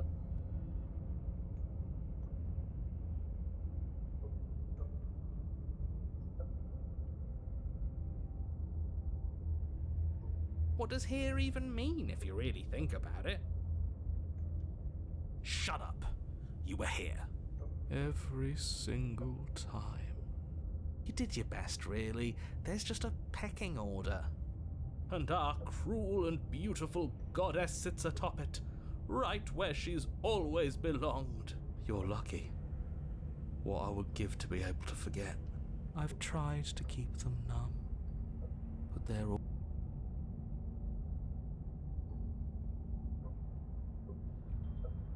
Don't think about that too hard. All it will do is weaken your resolve and make it that much harder for you to slay her. Maybe you're shattered in your own way. Are you your memories? Or are you the one perceiving the present moment? Ugh, here you go philosophizing again. Yes, this is far from the first time you've asked us about consciousness.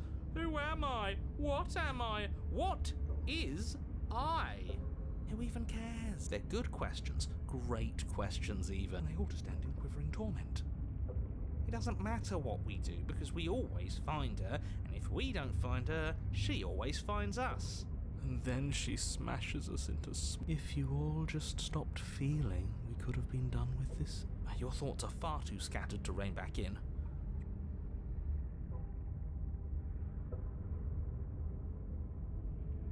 There's nothing worth making sense of. And yet, you aren't. We break apart. Yeah, what's your secret? Why can you break the... We've tried that. It doesn't work. Our hearts always brought us back to her. The deck is stacked. So many paths, and they're all circles.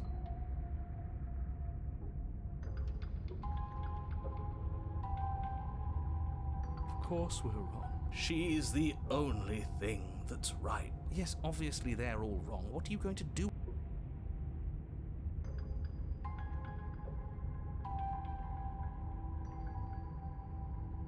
You do nothing. You can't just do nothing. You have to do something. That's a new one. Huh. Do you think it'll work? No. Nothing ever works. Boo! You're the worst one. He's not the one True. who got us into this mess. At least I keep you breathing around her. See? That's why the sad one's the worst. The jumpy one tries. Who cares? All of you just yap about nothing. And that kind of attitude is why you're in the top half. Great. And that's why you're not the top. I want to see what nothing does for us. And right now all of you aren't letting nothing happen. Hopefully this stuffs all the rest of them someplace quiet. You need me, and you need to not have them. He'll get you killed by himself. Oh, all of us have gotten all the rest of us killed at one point or another. That's hardly even a concern now. As the little voices bicker amongst themselves, you do your best to stay still in the woods. It is difficult, and the more time you spend waiting, the harder it will be to sharpen your focus when you need it. I wonder what we look like right now. Are we standing? Sitting? I like to think we have my point exactly. You have already committed to my completion. You cannot go further astray.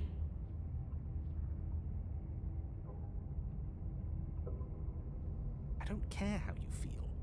You have to slay her. You have to... You're lucky you haven't been stuck here like the rest of them. There's no other way to keep going. It's interesting that she can talk to me, you need to stop despite not reaching that point. Anything. He's not wrong. He's the only smart one left, if you ask me. He's worse than her.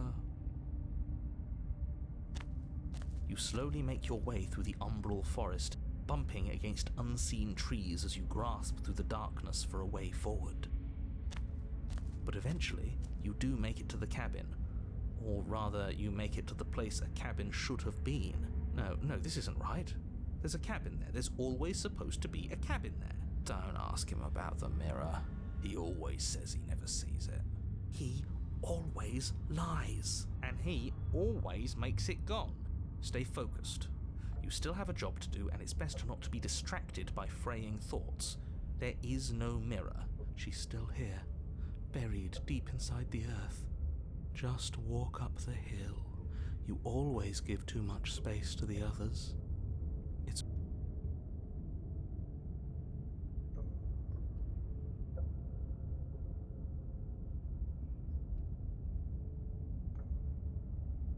They've been heard too much. It's why they are the way they are. Exactly. They are delusions, and all that catering to them will do is drag you down to their level. Or you could just give up. You walk Ride up that the hill, one lit. hesitating just beyond the bounds of the cabin. The cabin that isn't there. You've got to clean the mirror, haven't you? You've got to see what's... Smash it to pieces. She's on the other side, and we have to let her out. It's the only way we can have our thoughts back. Just go around it. Just do something. It doesn't matter what. Proceed. Proceed to where? I'm afraid you're going to have to be a little more specific. That's another new one. How do you keep coming up with new things? I hope this works better than nothing did. Of course it'll work. He always makes the best decisions. It's why, and it already has worked. It's gone, don't you see? We're one step closer to her. The interior of the cabin is much the same as the exterior of the cabin. A dull, fuzzy, dreamlike nothing. It's empty and isolating, but there's just enough vague shape and unknown texture to suggest the structure they're in. Wrong and unsettling as it may be, the only object of note is a pristine blade buried in the dirt floor, a hint of its shining edge teasing through the sediment. The blade is your implement. You'll take it. It's the only way forward.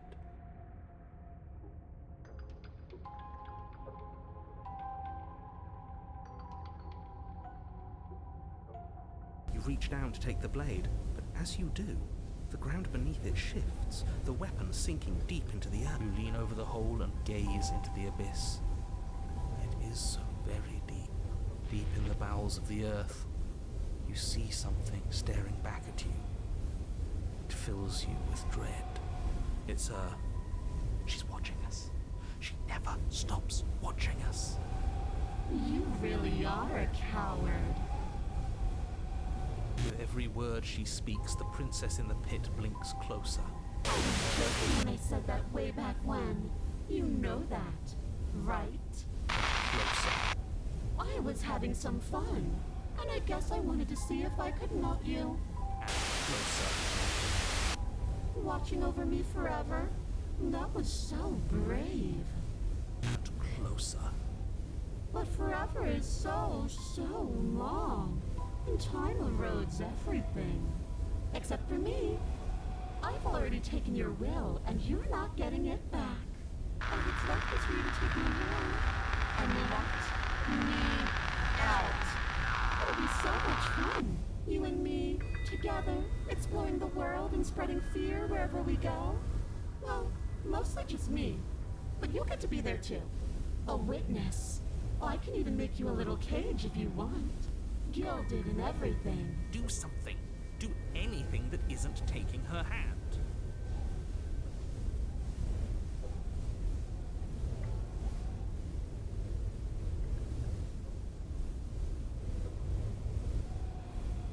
You extend your hand to hers. For all her past cruelties, the moment feels gentle, tender even. I can't believe you just made me say that. I hate you. The motion is difficult at first, as if something still resists your efforts. But then that resistance gives way, and it's over.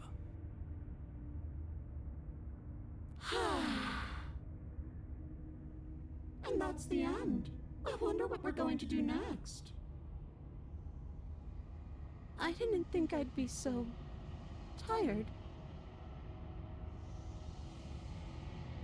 Why is it so cold?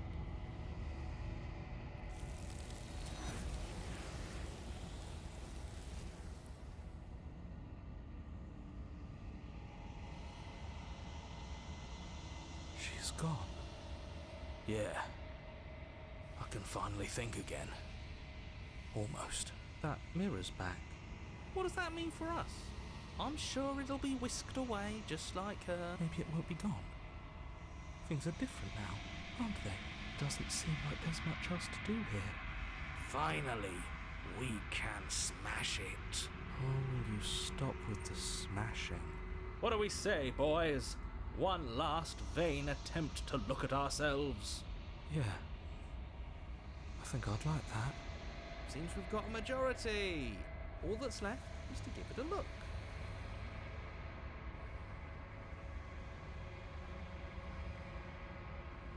Something tells me that this is the end of the line. But I don't feel bad about it. I'm ready. It feels okay. The fear's gone. I'm done fighting. My heart feels quiet. The game was always going to end. I'll be free of all of you. I'm ready for the truth. I'm ready to sleep. I'm just ready to be anywhere that isn't here. Boys, it's been an honor.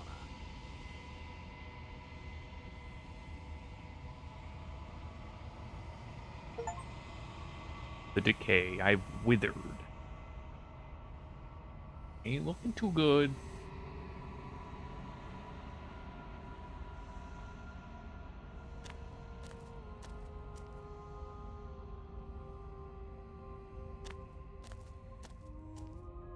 I am a growing chorus of contradiction, a mass of tides ebbing and flowing all at once in more directions than my attention can bear to hold.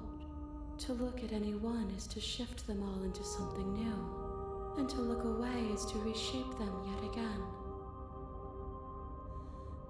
All of me is changing, and yet the rest of me is still the same.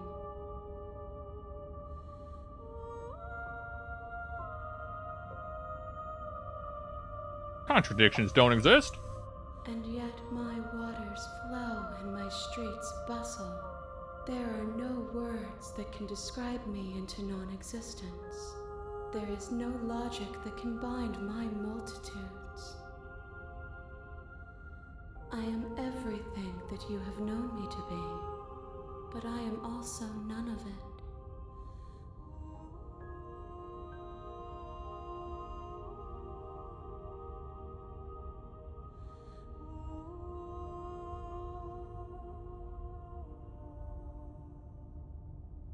This one is filled with sadness, a doll, abandoned to the company of her darkest impulses. She desires only companionship, but the only thing she knows is how to hurt. She will make for a tender heart. Do not mourn her. She has finally found her way home.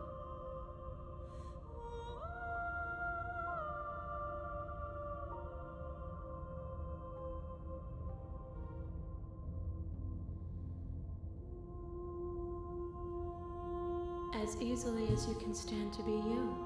You are like me, even if you have chosen not to look at the corners of you that do not fit, even if you have chosen to ignore the brilliant contours of your soul. It changes me, but it doesn't make me worse, nor does it make me care for you any less. Does it make you worse? Do you resent me?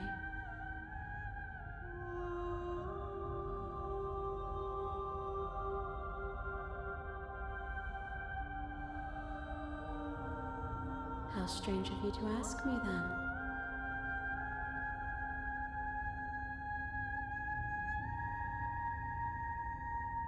My perspectives are shadowed. You have seen what I have seen, just as I have seen what you have seen. The angles of my vantage do not offer me hidden truths, and my attention is turned inward. except when you are here with me. Perhaps this will change when our work is done. We will know when we near our destination.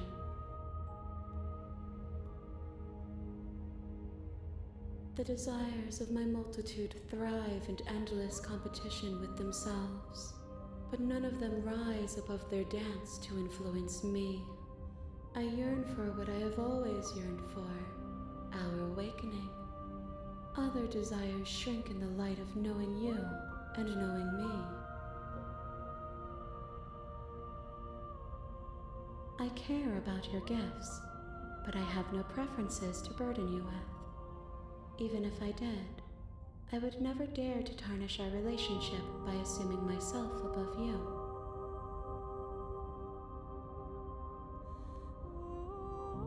I will be here when it is time for us to meet again. Hey, Mag. Hmm? You gotta tell me what to do this time. Out of ideas. I don't want to. You're on a path Unbelievable. in the woods. And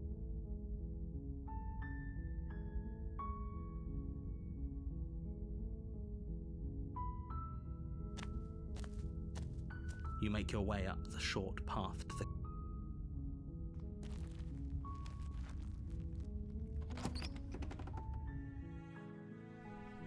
interior of the...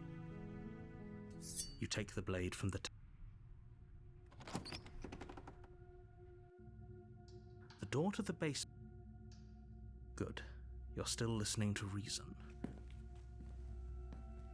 You walk down the stairs and lock eyes with the princess. There's a heavy chain around her wrist, binding her to the farm. You step forward, your grip on the blade. Oh? No talking then? I'm probably chained up in the space. You lunge forward without a...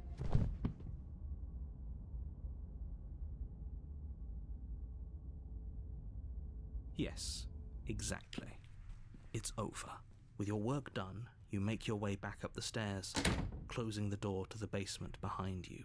Why do I feel like we've done something terrible? You did kill someone. Greater good or not, something would be very wrong with you if you didn't feel at least a little bad. But it was for the greater good.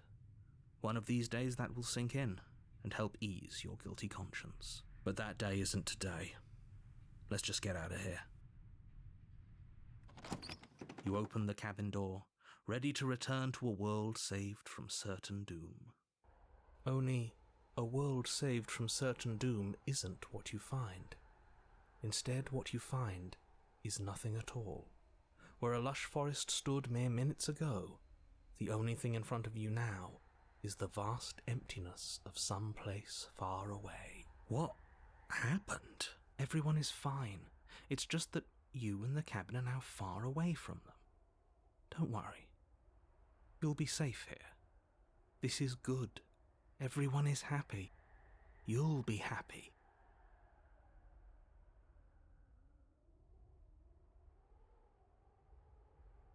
Oh, okay. I'm so glad you're keeping an open mind. This is what's best for everyone. Trust me. Time passes. You can't be sure if it's days or months or years or even decades. It's all a wonderful, boring blur. You've never been happier. Psst. Hey. We're not just gonna stay here forever, right? Are we really happy? Or is he just telling us that we are?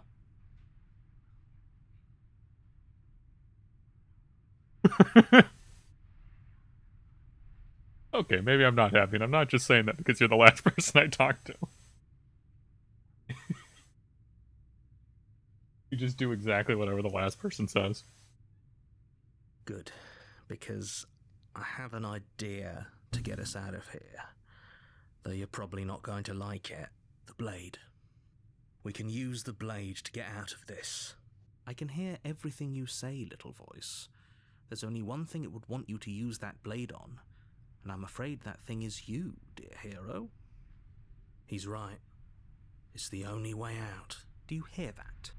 It wants to take this happiness away from you It wants this wonderful place to end. Do you not? There's more for us to do, and the only way for us to do it is to take that blade and use it. Don't you dare.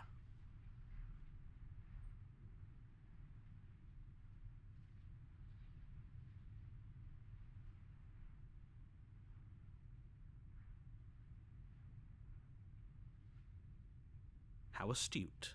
You are absolutely correct. Using the blade to kill yourself would kill you, and you shouldn't do it. People die when they're killed? In a sense, we die, but looking at things from another angle, are we even really alive anymore? This place, it's nothing. It's absolutely nothing. It's just the same thing, constantly, forever. I know this is out there, but trust me, I know using the blade will work. That little voice didn't want you to slay the princess. It didn't want you to be happy.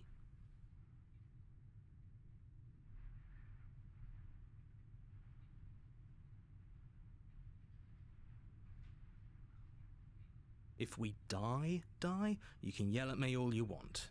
I made this happy little place for you.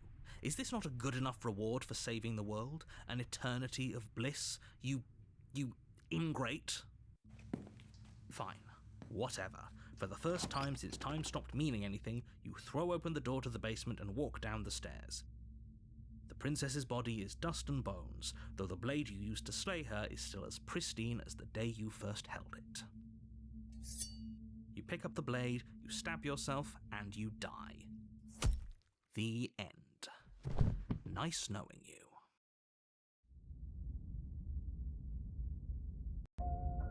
You're on a path in the woods. You're here to sleep.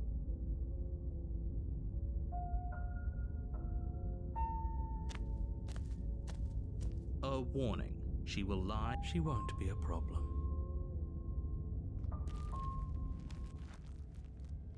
The interior of the cabin is cold, a soft odor of dirt permeating the air. Cobwebs flutter in the corners. You can hear wind whistling outside, banging the shutters against the windows. The only furniture of note is an elegant antique table with a pristine blade perched on the edge. The blade is your imp. It feels like no one's been here for a long, long time. Like I've been saying, she's dead. We killed her already.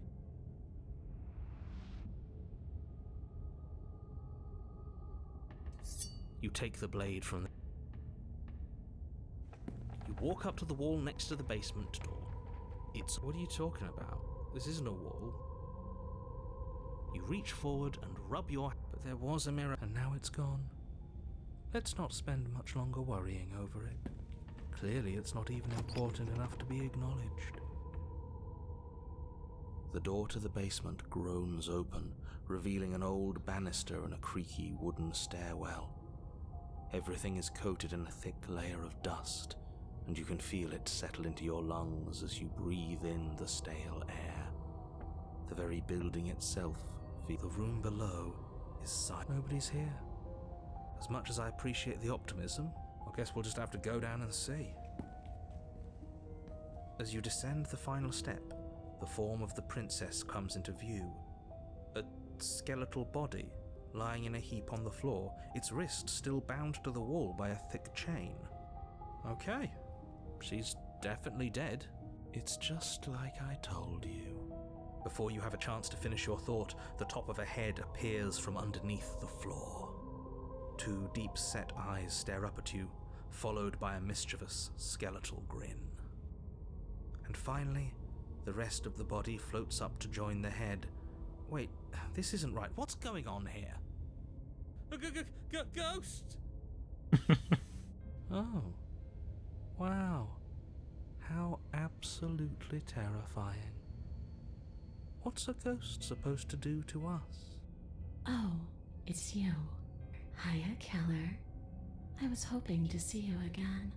I have some issues with how our last meeting went. The princess drifts across the room into your orbit, gently running her fingers across your shoulders and down your neck as she circles you.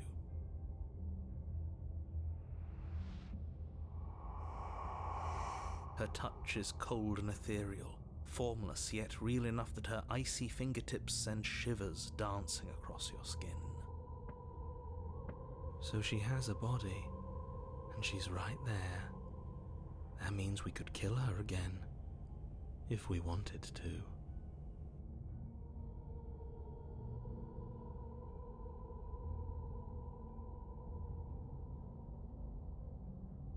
I see you brought that annoying knife again. So, are you waiting for a chance to use it? Or are you here for something else?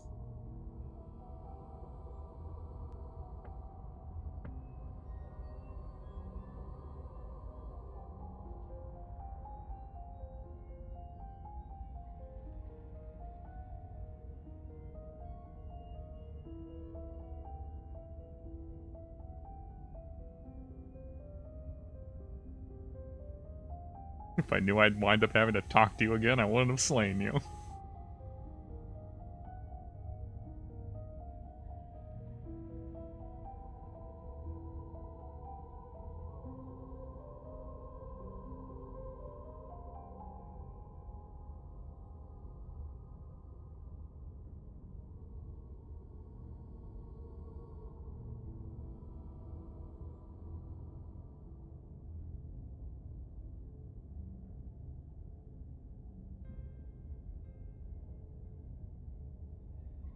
I just want the same thing I've always wanted.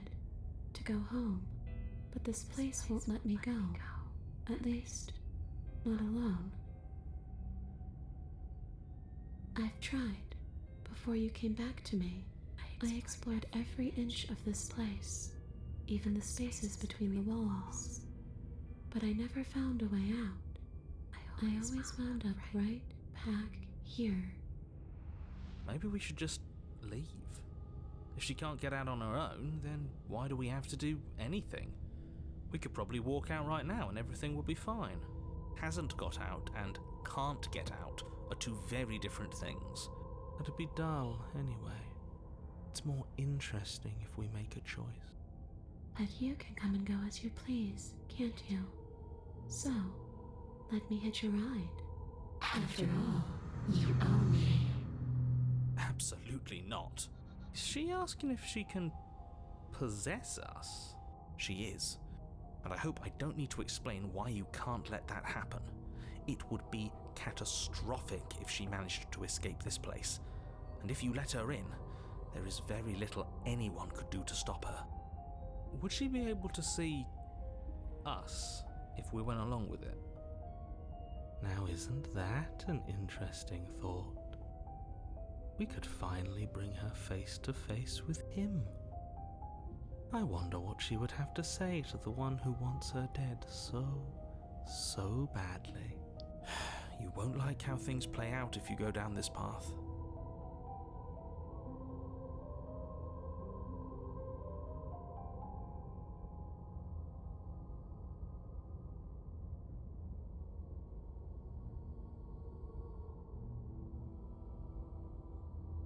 Sure, why not? That doesn't sound very reassuring. It could be the best way to trap her for good. Doesn't seem like it would be very easy to end the world from inside someone else's body. That is a very dangerous train of thought.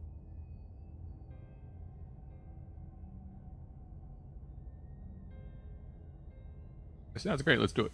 The princess swims through the air in front of you, pausing for a brief moment as her dark-rimmed eyes stare deeply into yours. There's a hunger in her gaze. You're really trying to make it up to me, aren't you? Thanks for being a pal, killer. I mean it. What are you doing? Don't just let her in. How many times do I have to tell you? See you soon. She rushes forward and then she's gone. A sharp chill spreads across your body. It starts in your chest, a freezing numbness flowing out from your heart, all the way down your limbs, your mind growing cloudy and confused as it settles over. I'm not sure I like this. Can we get a do-over? I'm afraid it's too late to stop now. The numbness gives way to a stabbing pain, your muscles twitching and convulsing violently, each involuntary movement causing more waves of agony to ripple across your body. You collapse to the floor, and everything goes dark. Come on, you. You've got to get up. I know everything feels heavy right now, but we still have to get out of here. Your eyes flick back open as you get your bearings, your vision swimming as...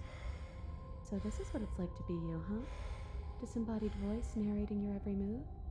So, it doesn't work like that for you?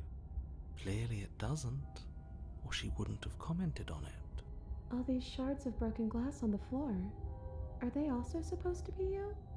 Hey, I'm not a shard of broken glass, It's okay. You can finish your thought. I'm a voice? I'm me is what I am. Who cares what we are? We exist. That's all that matters. You don't have to fight. We'll all be out of here soon. No, it matters. What we are matters. If I'm a shard of broken glass, then that raises some questions about certain other voices in here too. I'm clearly the same thing you are. They're not listening to me. Do they not listen to you either?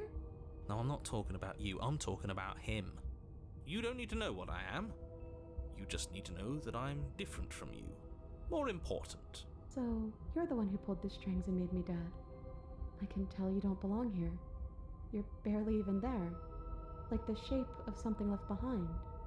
You're more of a memory than a person. That's rude. You're kind of like me, actually. I'm just going to ignore her.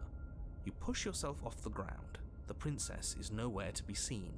Because I'm in here with all of you. Everybody knows that.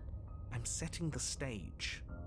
The room is empty because you made a spiteful, idiotic, and all-round foolish decision.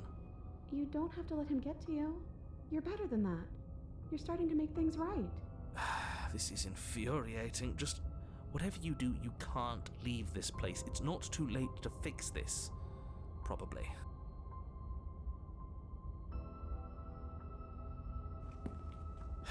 Your legs, weary with the weight of the princess's spectral form and clumsy with the cold that still pervades them, stumble towards the stairs. I'm just trying to get home. You don't have to act like it's the end of the world. But that's exactly what you leaving this place is going to be. You don't know that. I do. Wait, if she has a home to go back to, doesn't that mean that her leaving won't end the world? It doesn't mean that at all. It could mean that wherever her home is, it's outside of the world. Yeah, but it has to be somewhere, doesn't it? And if it's somewhere, then it's part of the world. I suppose it's all a matter of perspective. Where does the world end and something else begin? Does the destruction of one open a door to another? Or is it the same world reborn? Against the backdrop of the inane conjecture of meaningless little voices, your body continues its ascent up the stairs, staggering through the open door. For how much you hate her, you aren't doing a whole lot to stop us from leaving this place. Maybe the bossy one doesn't actually hate me. Maybe he even likes me. Or maybe he just knows that he's been in the wrong. Maybe he's trying to make amends too. Not at all. I'll have you know that I do hate you, and I will continue to hate you for as long as I am able. It's just the weight of it all. It's too much for me to do anything other than describe and dictate. And whine. This body wasn't made to hold you and the princess.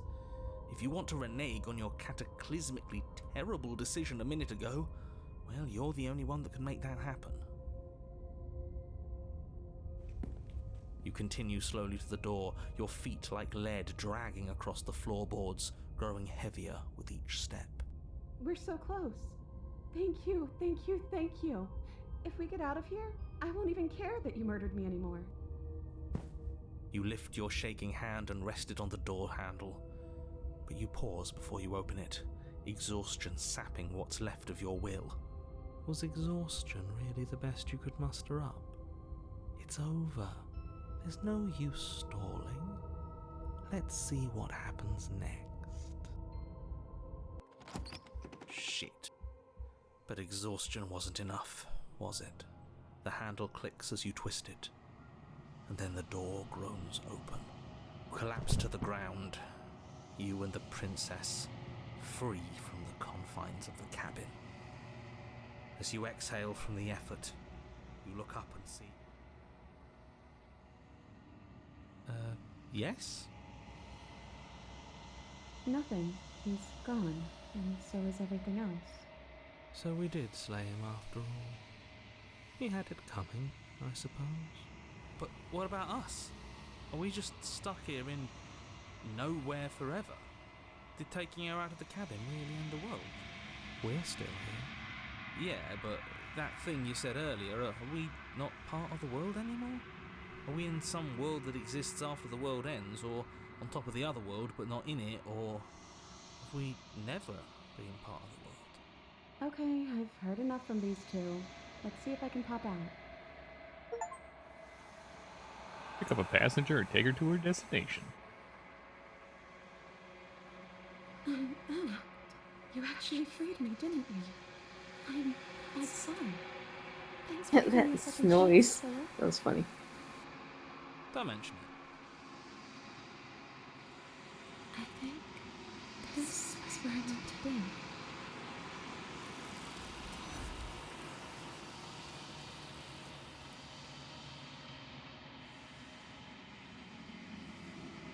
She's gone. Where did she go? Should we try and find her? And there's that mirror again. Why is it here? Why now?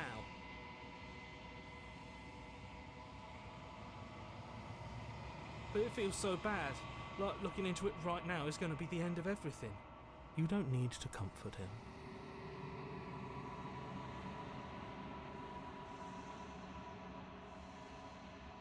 Okay. If you say so, we'll trust you.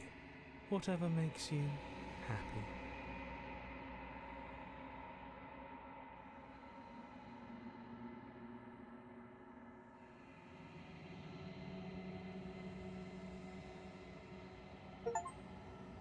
Skeletal.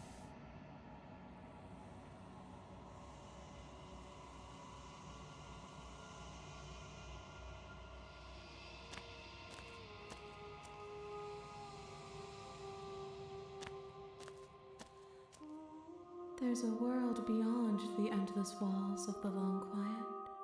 We're supposed to be there. Do you know what we'll find out there?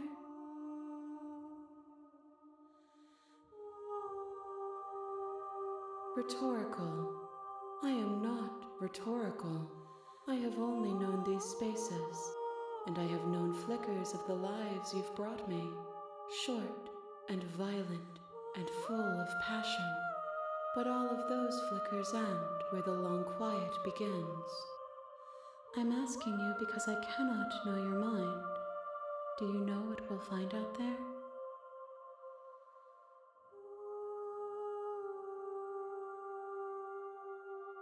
There is a warmth and sadness in me at the thought of people. Fresh tears on a winter's day. They are not like us. They do not last.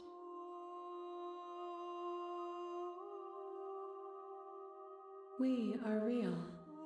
Nothing is an idea that dwells in the absence of something. But nothing cannot exist on its own. And because of that, nothing can't exist. Only the contrarian was here to buffer. This one is vaporous. She is a dream for a life she could never have. But that longing has given her so much capacity for kindness. She will make for an understanding heart. Do not mourn her. She will finally be able to hold what she never knew.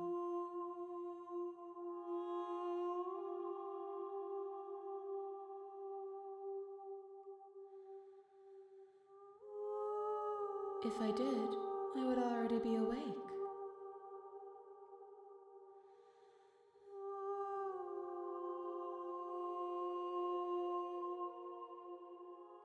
No, their thoughts are quiet.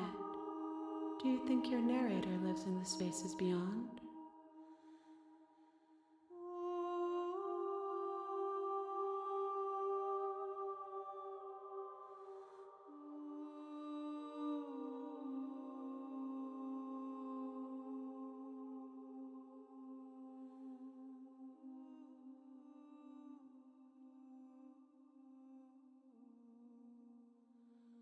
Do not look to one who fears me for your truth.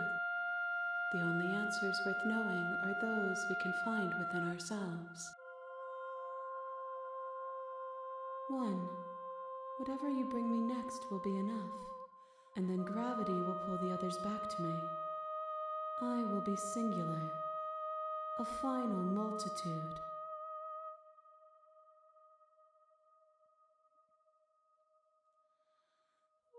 These gifts are a conversation, and each one shows me the contours of your heart. The only thing I want to see is what you choose for me when the thread is fully drawn. The next time I see you, each of us will finally know what we are. I will be here, waiting for you.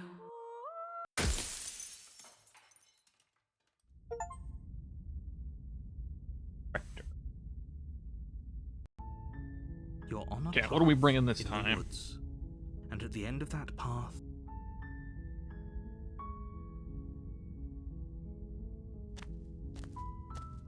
you make your way. The interior.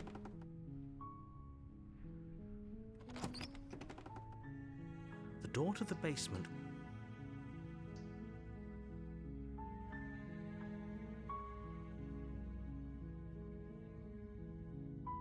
Wait, really?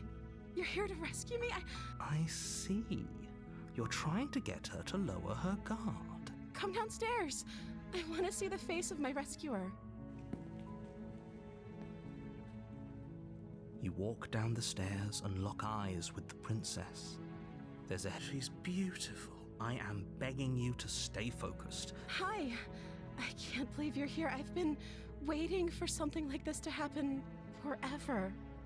I hope you brought something to deal with these chains. You were lying when you said you were here to rescue her, but regardless of your intentions, breaking her out of those chains would be a big mistake. Don't even try it.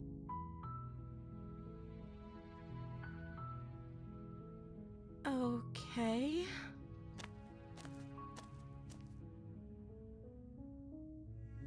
Oh. She pauses, carefully formulating her words before she responds. You can address me as Your Royal Highness. Or you can just call me Princess if Your Royal Highness is too formal. Is Princess her name or her title? What if it's both? Could you imagine being named Princess Princess?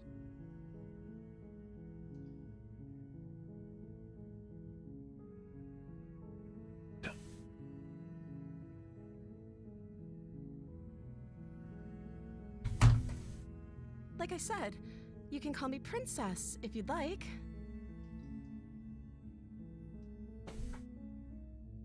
I'm sorry, I've been down here so long, I guess I've just forgotten. I must have a name, though. Everyone has a name. Okay, that's weird. She hadn't even thought to pick a name for herself. Hopefully you're starting to see that she can't be trusted. Go back upstairs, get the blade, and slay her before it's too late.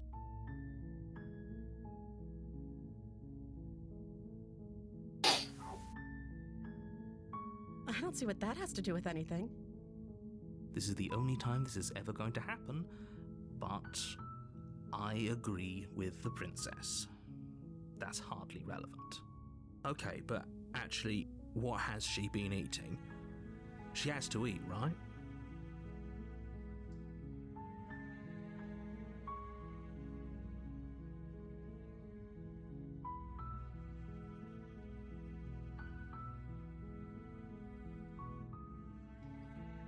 Of course I'm locked up down here for a reason. I don't actually know what that reason is, but you don't just stuff a princess in a basement and throw away the key without there being some sort of an explanation, right? You have all the explanation you need, and you should know better than to trust whatever she comes up with.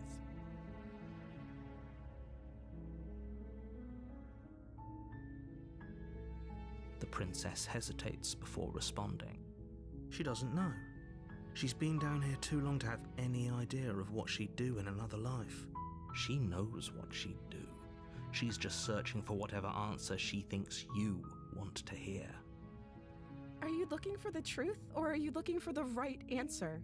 Because with the dynamic we have going on here, I don't think the specifics of what I do really matter. It's not like you'd believe me.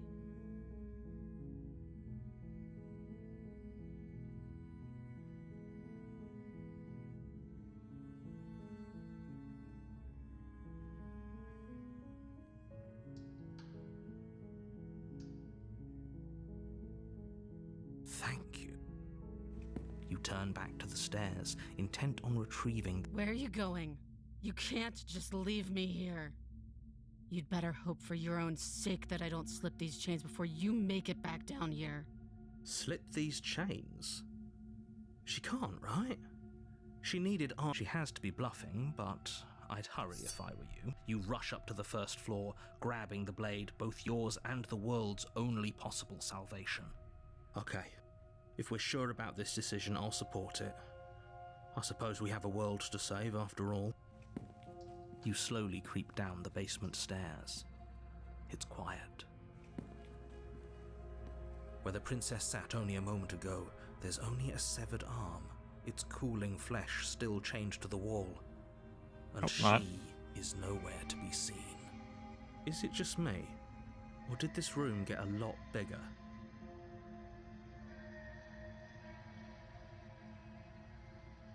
Your eyes dart to the corners of the room.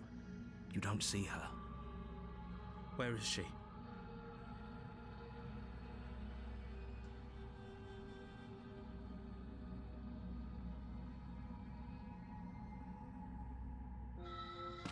As you step towards the severed limb, you hear the pattering of feet behind you, soft against the basement floor, then loud and desperate against the stairs. You turn to chase after the princess, but she's fast and has too much of a lead. She slams the door behind her before you can make it to the top of the stairs. The lock clicks into place. No! Thanks for letting me out. I'd return the favor, but I think we both know that I can't trust you to let me stay free. With those parting words, the princess walks away, her quiet footsteps eventually fading as she leaves you and the cabin to rot. It can't just end like this, right?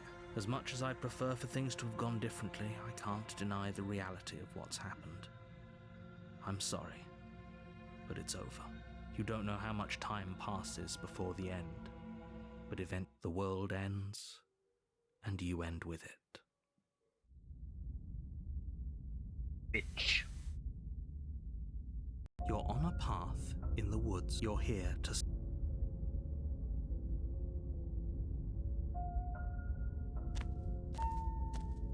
A warning. She will lie. Don't worry. You can trust us to get the job done.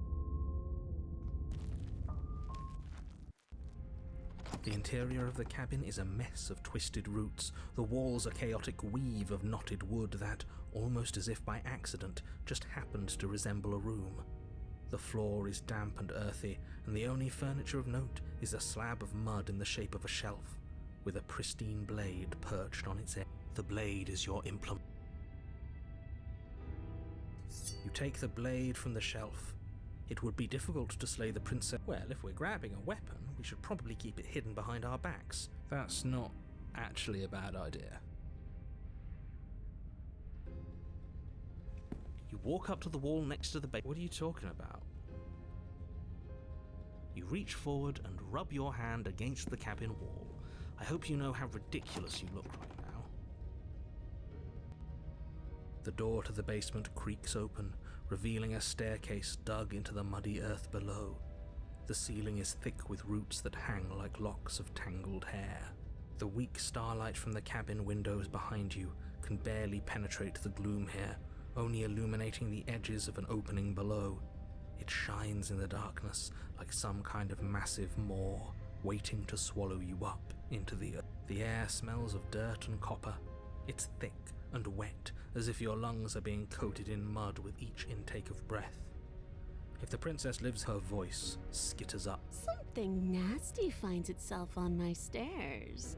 Come on down. Don't be scared. I probably won't bite. Silence, I see. Don't think I've forgotten about you. I recognized the sound of your nervous little footsteps as soon as they came into my home. I know who you are, and I remember what you've done. She must have you confused with someone else. She seems friendly enough. Maybe we can talk our way out of this whole situation. You can't. Unless you slay her right away, she's going to break free. And look, I'm just throwing ideas out there. I like to think out loud. I'm the kind of guy who likes a discussion. Don't we want to hear what everyone has to say before making any big decisions? Do you want to hear what everyone has to say? Or do you just want to hear yourself talk? You need to stop lingering. Your task is to slay the princess, not endlessly debate about what to do with the princess. Fine. You're the boss. Thank you. You descend the basement steps, entering the He's dark a furry. room below. You can just make out the shape of the princess in the gloom. She's huddled against the far wall, her eyes bright and glaring from amid the thick roots. And there you are, one hand tucked away behind your back, gripping that sharp, sharp blade, no doubt. That's no fair. How would she know that? So, we've dropped the pretenses. Got cat mouth. Good. She's acting like the two of you already know each other. Oh, no. You've already been here, haven't you? That's pretty sharp. How'd you figure that one out? Call it deductive reasoning. Well, you seem to be great at it. Do you remember us then? Do you remember last time? No, I don't. But you and the princess clearly have a shared reality, even if I'm not a part of it. I won't waste time fighting you on something that's clearly true. I'm just glad we could put all this behind us. Is it all behind us? Just focus on the task at hand. I don't care if you've been here before, and I don't care if you think you'll go somewhere else after this. My world is on the line right now, so I'd appreciate it if you would take this seriously and slay her. Let's chat her up a bit first. Maybe we can find a middle ground where everyone's happy. Don't talk to her. You're just going to make things more difficult than they have to be. Well, I seem to remember you having a tongue.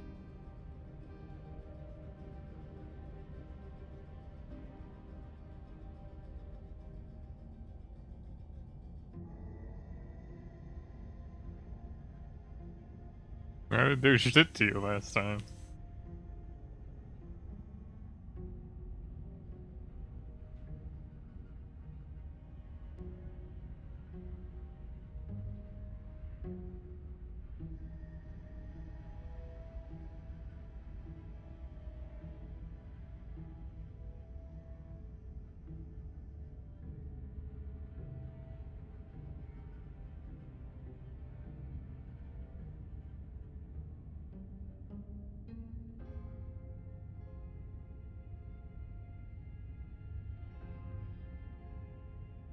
That is an exceptionally good point. And you were the conniving beast that left in search of steel to slay me. Just because I won and you lost doesn't mean I'm to blame for bad blood. Also a good point. She can't even hear you. Why are you trying to brown-nose her? I'm not brown-nosing anyone. I'm just taking a fair and balanced approach and hearing out everything that everyone has to say. If she's in the wrong, then you don't have anything to worry about. But I must confess, this place never let me out into the world. While you were gasping your last down below, I was trying to claw and bash and break my way out. But I never did manage to be free. Until finally, I found myself here again, and you were gone. It seems that you get to come and go as you please, so you may be a bigger part of the answer to this riddle than I'd like you to be. Maybe bygones can be bygones. But you'll have to let me out first.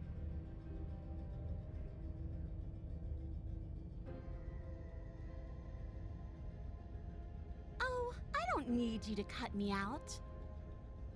The princess grins as the chains fall from her wrist. She could have gotten out of those the whole time. That sneaky little... A woman after my own heart, really. She knows how to hold her cards close to her chest. This is why she can't just be abandoned here. If left to her own devices, she'll find a way out. Now stop her.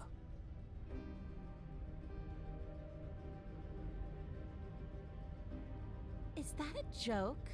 Do you think a joke will charm my trust back? You'll have to try harder than that.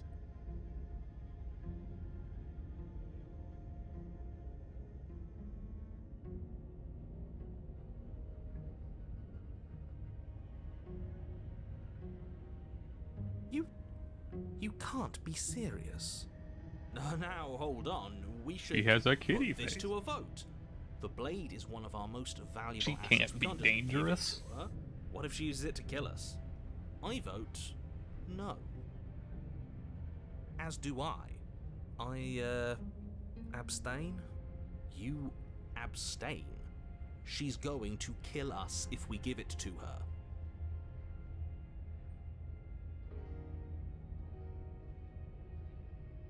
You're going to get everyone killed. You know that, right?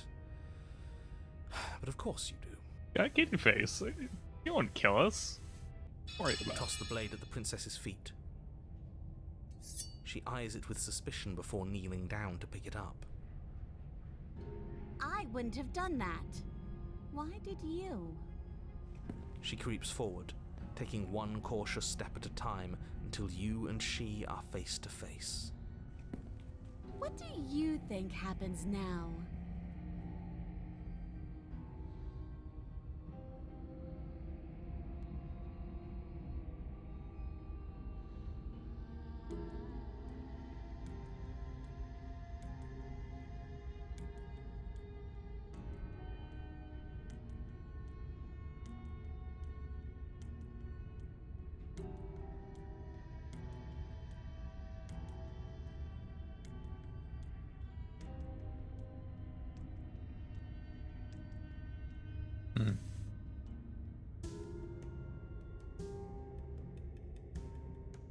Pick the first one, but it's not that I regret it.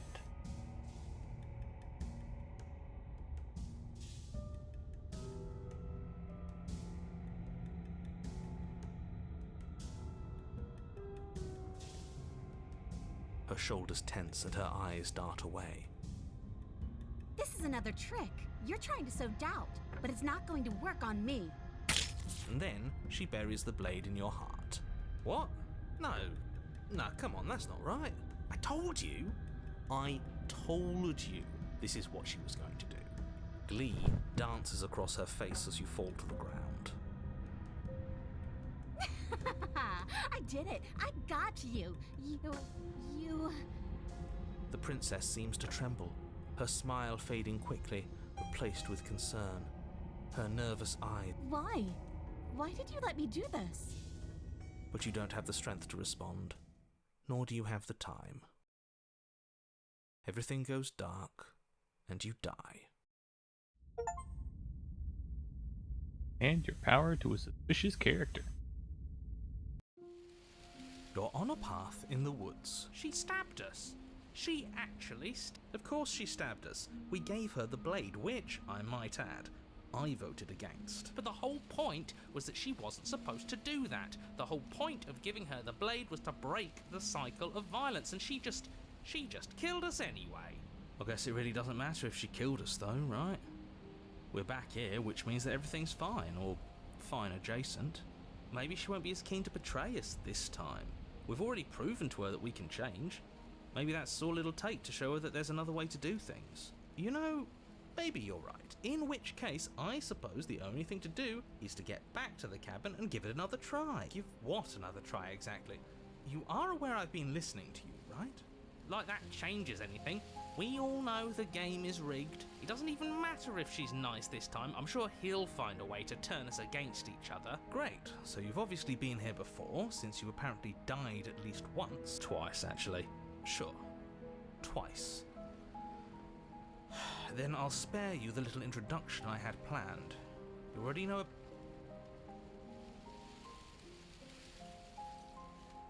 Wonderful. If the woods themselves are changing, then that's all the more reason for you to take this seriously. It would mean your grip on things is slipping, which, in turn, likely means her influence is spreading. Someone's in the know. I've had enough of these annoying little secrets. If you want us to do this... I've already said too much. The more information you have, the more difficult your task will be. Don't listen to her. Definitely don't...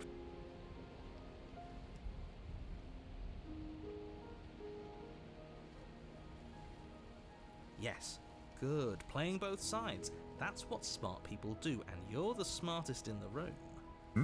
Brown-nosing me now. I'm not sure it counts as playing both sides if people can hear you doing it. Buddy, you're thinking in far too few dimensions. There's layers to doing this right, and I'm pretty sure the one making the choices gets that. Trust in the plan. Trust in what plan? The Decider's plan. Sure, we don't know what the plan is yet, but that's part of the whole trusting thing, isn't it? A good leader knows every how time. and when to keep things secret, and sometimes a good leader even knows to keep things secret from himself. Sure, we'll see what she has to say for herself, but don't forget that whatever she says is likely just as much lies as what he's been telling us. We should keep our cards close to our chest. If I were you, I'd remember what she's done. You know how dangerous she is. You shouldn't.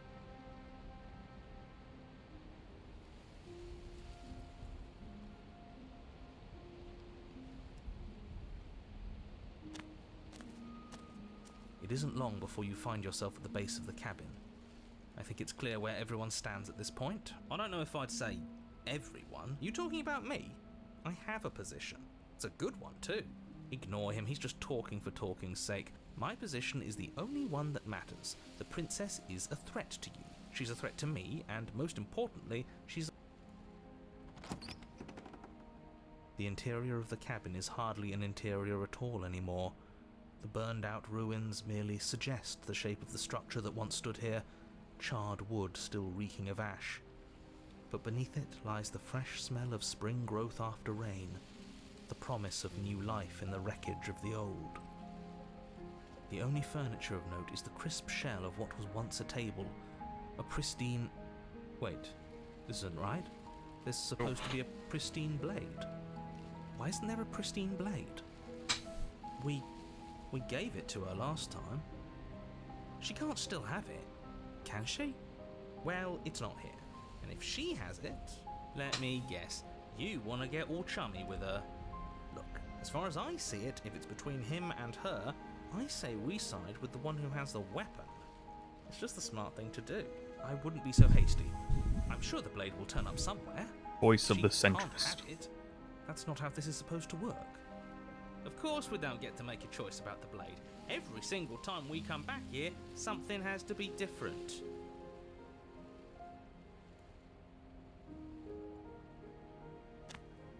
You step forward and approach the scorched entryway leading to the basement. It went away when we touched it last time. Not that this place always follows the same. You reach forward and wave your hand through the hollow entrance leading to the basement. What are you doing? Figures. Well, seems like the only way to go is forward. Yes, that's where everything tends to be. Let's just put on a good face and have our wits about us. You step through the frame of scorched wood and make your way into the darkness below. The stairs to the basement are covered in a fine layer of gritty ash. The air still feels warm, as if the fires that ruined this place had only recently been extinguished. Yet fresh shoots of thorny branches are already weaving themselves through the soot-covered earth of the walls around. Their spines point courteously down towards the basement, so you're able to brush past their jagged points with ease. At least on the way down. But you don't need to think about the way back up just yet. That's a matter for after the world's been saved. I'd say this feels like a trap, but you practically said as much. Yet you still want us to keep going. They're only thorns. I'd say getting a few scratches in exchange for the lives of everyone in existence is a fair trade. Her voice, worn down by pain and suspicion, hobbles up the stairs. I can't get away from you, can I? I lock you away and you come back. You let me kill you and you come back. I don't know why you let me do that. I don't know what you want from me.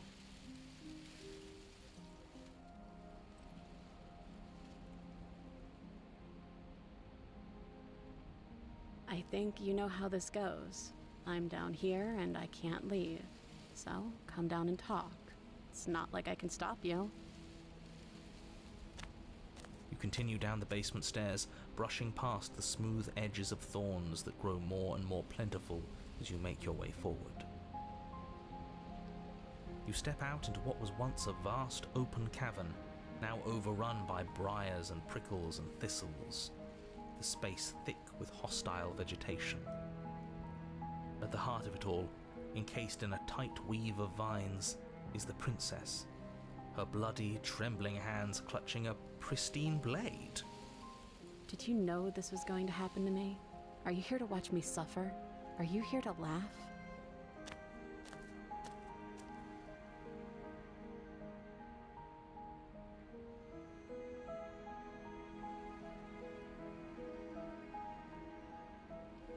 And I'm supposed to believe it's safe in your hands?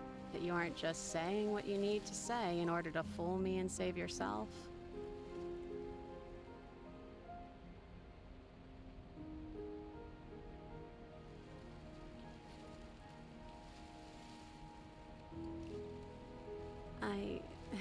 I don't know. What can either of us really say at this point? How can we trust something as hollow as words? She's right, there's nothing left to say. So let's get a move on and do something before she comes up with a scheme to get out of here on her own. Careful with that one.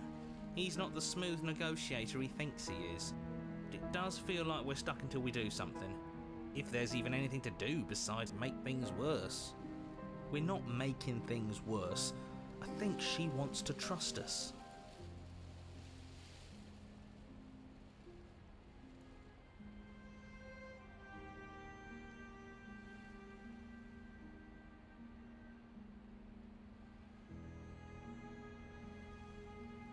The princess clutches the blade closer to her chest. That sounds nice. I'm so tired of the bad blood between us. But it's hard to let it go. You've hurt me. All I did was silently walk away. Her eyes dart away from yours for a brief moment. And I've also hurt you.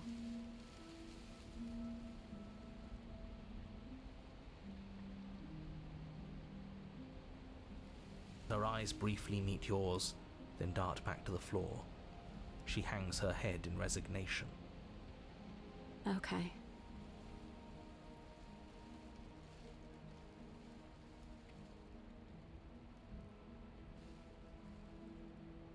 You reach towards her bloodied hands, laying your palm on her trembling fingers.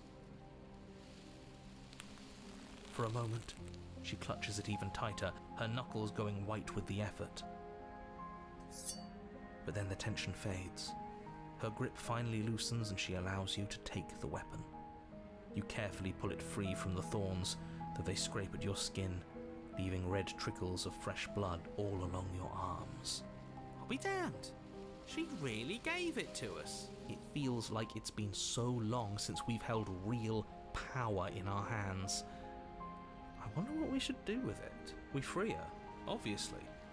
It's the right thing to do. I think you're right. She's as much a victim in all of this as we've been. Besides, it would really stick it to him to free her. Or, hear me out, we slay her. Right here, right now. She's never been so helpless, and if we don't take advantage of that, we may never get another chat. That sounds like a splendid idea. You should listen to him. We've all said our piece. Now it's time to make our move. It's 2 against 1. It's 2 against 2. You don't count. And why shouldn't he count? Because he's clearly not one of us. That doesn't matter. He's been with us the whole time. He should get a say. So, did you mean it? Or was I a fool to hand my life to you? You're on your own. Rude. Yes, what a good idea. Let's cut her free. Oh, so you're suddenly team free her? You can't just switch sides as soon as we make a decision. I can do whatever I want, and I believe with my whole heart that this is the right course of action. Let's free this princess. Even if he'll stick a knife in our back as soon as he has the opportunity, it's still better to have him nominally on our side. At least that gets him to shut up for a while. See? We're all friends here, united in our actions and intentions. Yeah, united. But the other one has a point. If it keeps you quiet, sure, we're all friends. You take the blade to the thorny vines imprisoning the princess, and she flinches, relaxing only slightly as the blade slices into the thick vegetation rather than her arm. And she flinches again as the last of the vines is cut away, as if, after all of that, she's still expecting you to turn on her and stab her in the heart. But you're not going to do that, are you? Still, all it would take is a single slip of the blade. Is that really all you've got, threatening us with an accidental misstep? I expected more from you. Our blade didn't even waver when he said that. Yeah, you're right, he's a bit of a nobody, isn't he? Good thing I've been on your side of all this since the beginning. The princess falls into your arms, tears streaking down her cheeks. I can't believe you're making me describe this. I hate you. You actually meant it. You rescued me.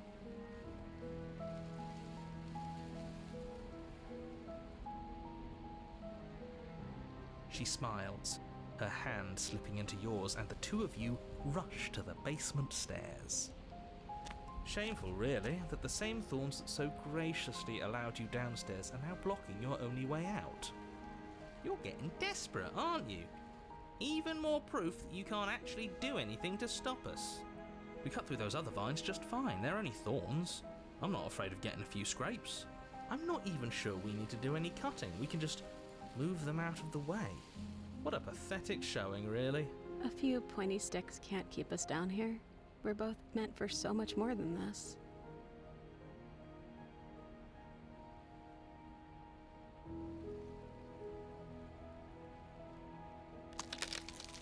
As you step into the thorns covering the basement stairs, they yield.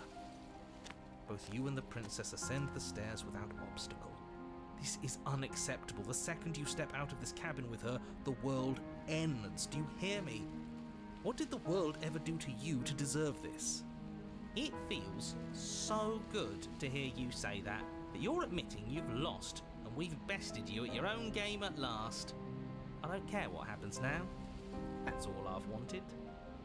You and the princess hesitate at the cabin door. This is your last chance. We've already made our decision. We're finally leaving here together, aren't we? And all we had to do was trust each other. It wasn't easy, but I'm glad we finally could.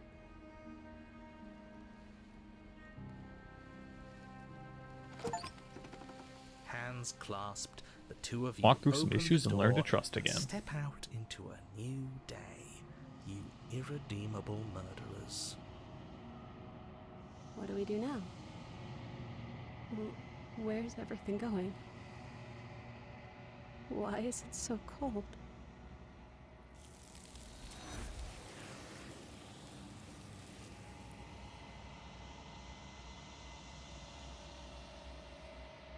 She's gone. Where did she go? And there's that mirror. But it feels so bad. It's going to do something to us. Oh, if they think it's bad, I'm with them. Okay. So, this is finally, we're going places.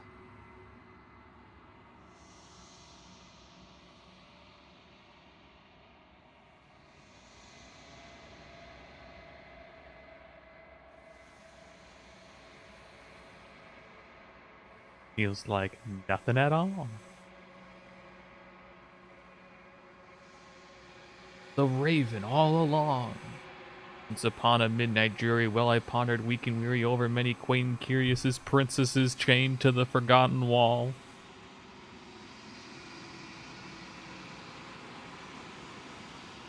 I think you know what I am. Oh no. Birdman.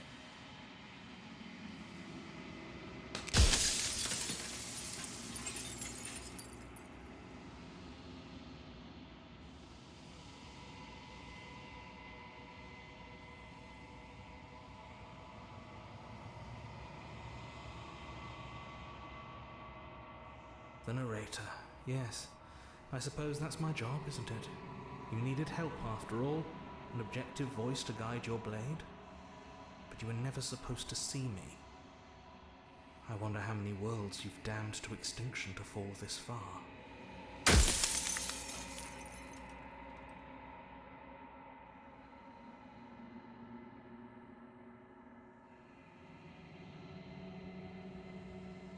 I am an echo.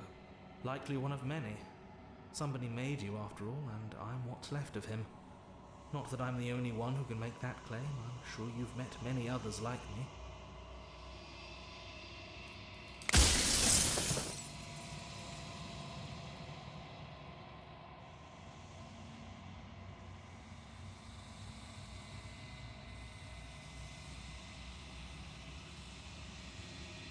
I'm aware, and if I were you, I'd be more precious about your time.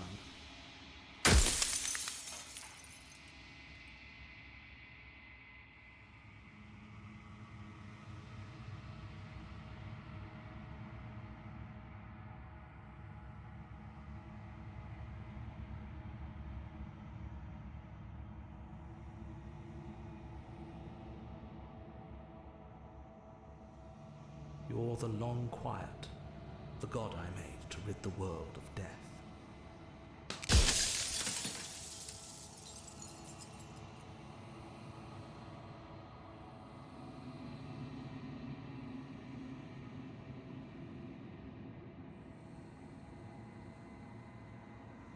No.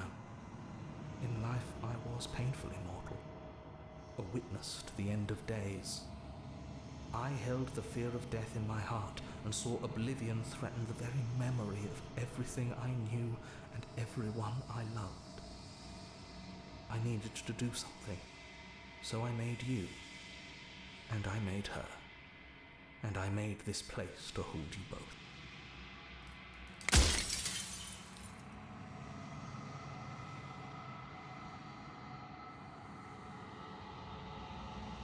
She is the shifting mound, the ebb and flow, the capacity to change.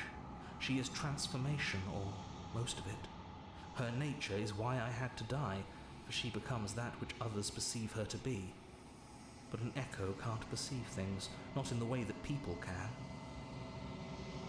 So I tucked a part of myself into the folds of this construct to guide you. This isn't the end just yet. You can still destroy her and save everyone. You were made to do this single task, and you will still have a chance to fulfill your purpose once I'm gone.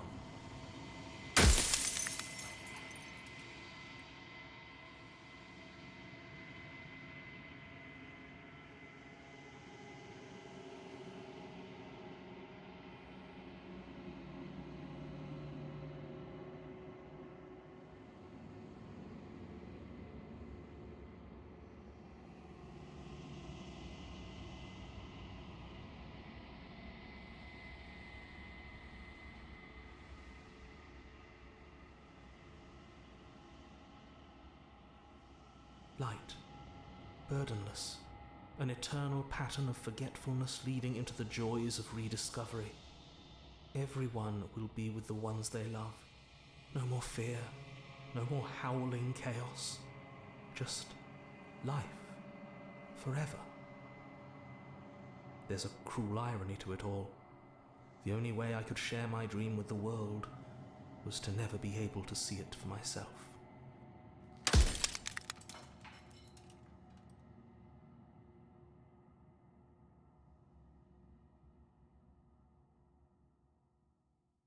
I do. The people out there are real. No matter what you do to them, no matter what you enable, I want you to remember that.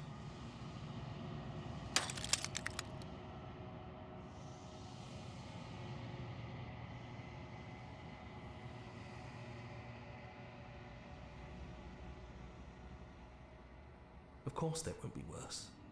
I saw a glimpse of a better world and I did what I could to make it real. Anything is better than oblivion. In the end, nobody wants to leave.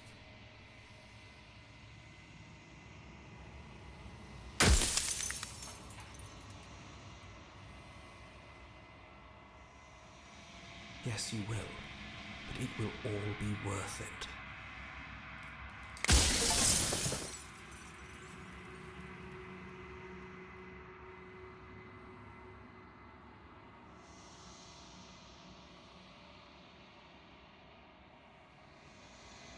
Well, there's no reasoning with a god, even one you've woven into existence yourself. I've said my piece, and my time is up. It's like I said, I'm just an echo. and echoes always fade away.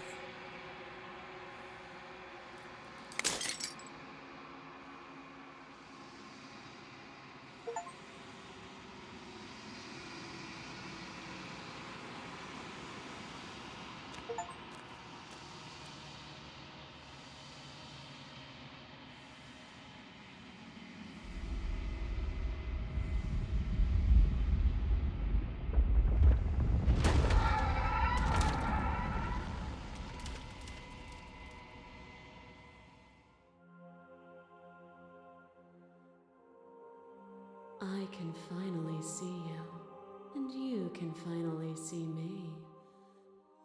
It's been so long, and my heart has ached for this moment. I've missed you dearly.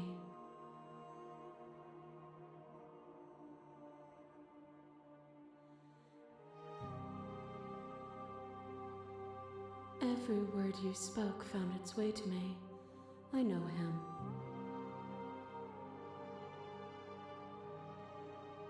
Names are their attempts to capture that which cannot be captured. They call me the shifting mound, a pale imitation of what I actually am. Ever the passive player, always reacting and never acting. But it's woven into your nature, isn't it? When the echo spun us from one into two, he gave you a choice and me a role to play. I am not death, but I contain it in my multitudes. So, will you attempt to destroy me and bring about a world devoid of death and the possibility of meaning? Or will you open the final doors to our liberation?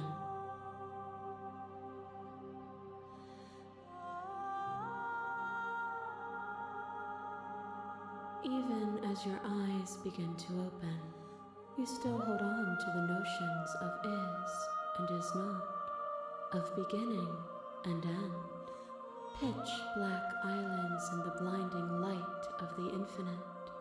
There is nothing to resolve, nothing restraining us but us. Of course I have a say in all of this. You and I share reflections of each other's burdens, just as you and I share reflections of each other's gifts. If we didn't, the winding paths that brought us here wouldn't have been full of strife and conflict.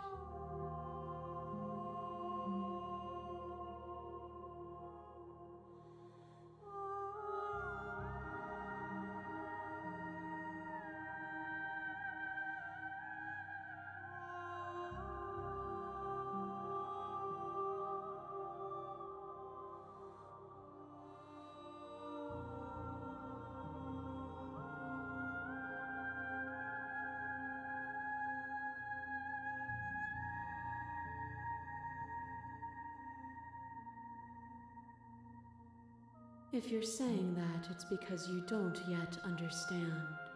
But we cannot use words alone to grasp at things that words, violence, and passion are dances that both of us know well.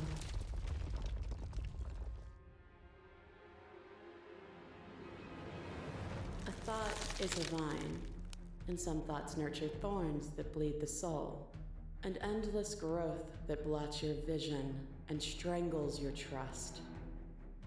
When I succumbed to myself, you patiently stood by me and cut the thistles that rooted in my skin. Your compassion is what freed us both, but compassion is a thing that must be nurtured, and you cannot nurture that which cannot change.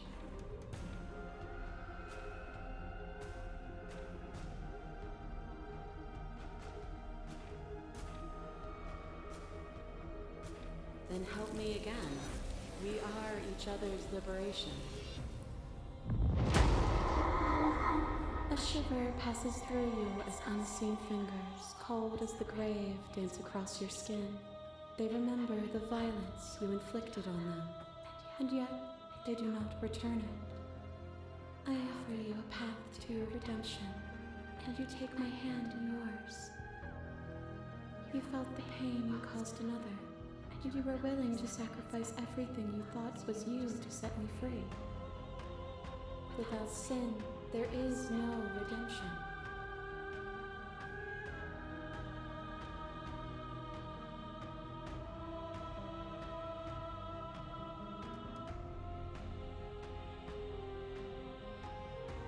I'm fighting her?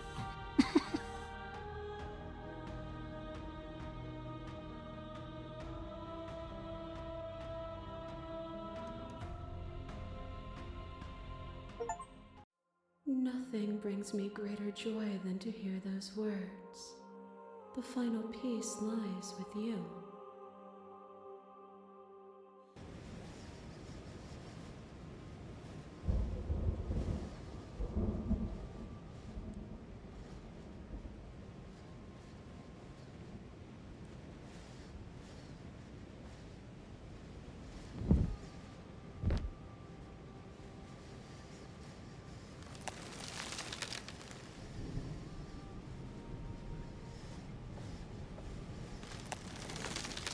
I love you.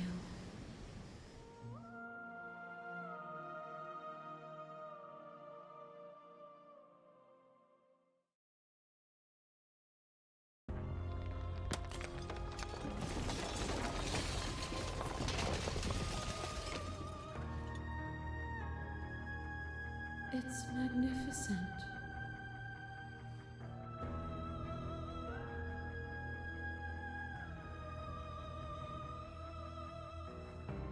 Everything, just like it always has been, and just like it always will be.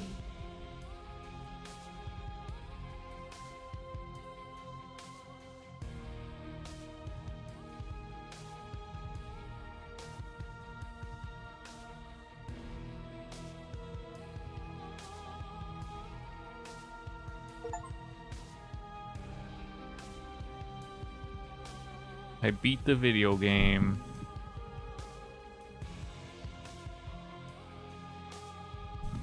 Nicole Goodnight? Your last name is Goodnight?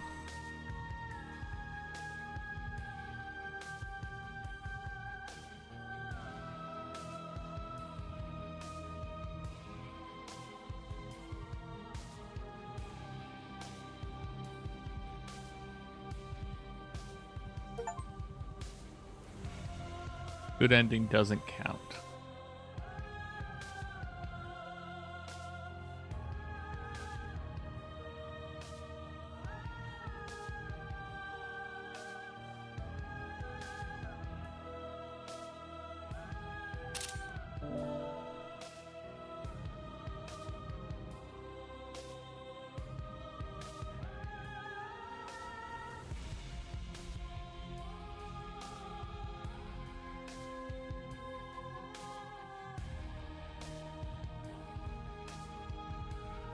Well, I beat the video game.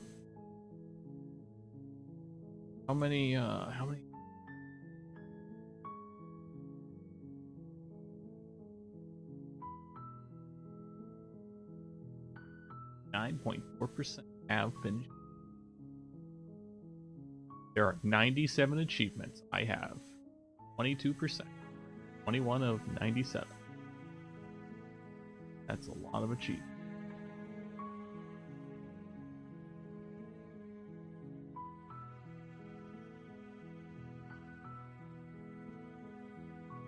Oh my god, one of them is the frog.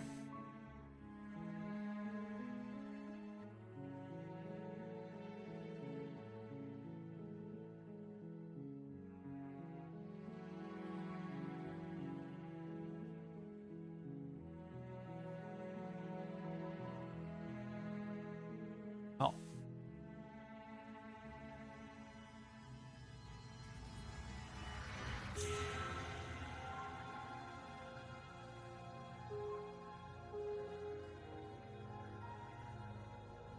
Video game. Mag, you still there?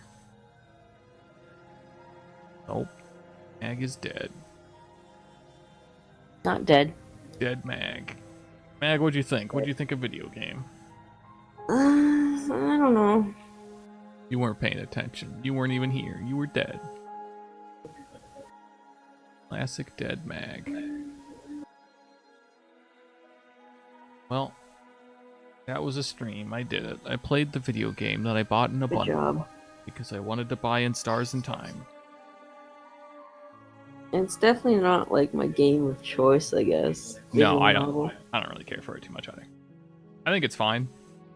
It's okay. It had like a solid aesthetic, I guess. Yeah. Like I don't really care too much about visual novels is the thing.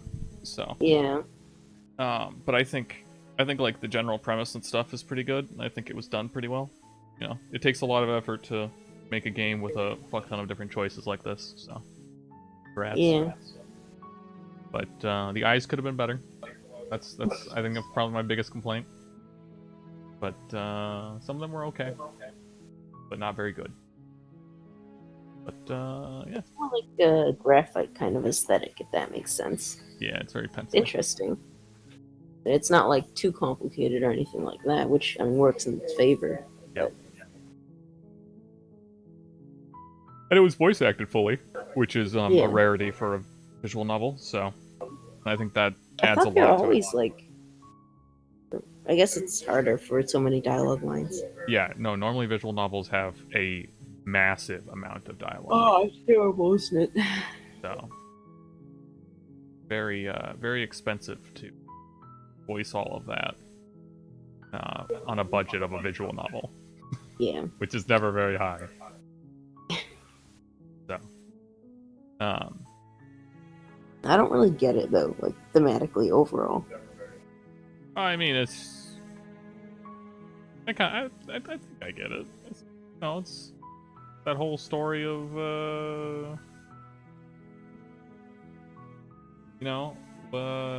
so the whole part at the end about him talking about how like, he made two gods in order to, remove death. Basically, he trapped the concept of change and nothingness, oblivion, in an endless loop, in the hope that they would leave everything alone. So without those two things existing, essentially, it's like trapping death in a jail, and now death can't do anything. And then your choices and whatever are building up the ebb and flow, as they worded it, that you can remake the whole and together break out of the construct, which is the jail. Construct is the jail. And then you can go back to doing your shit, or you can kill her and stay in the jail forever.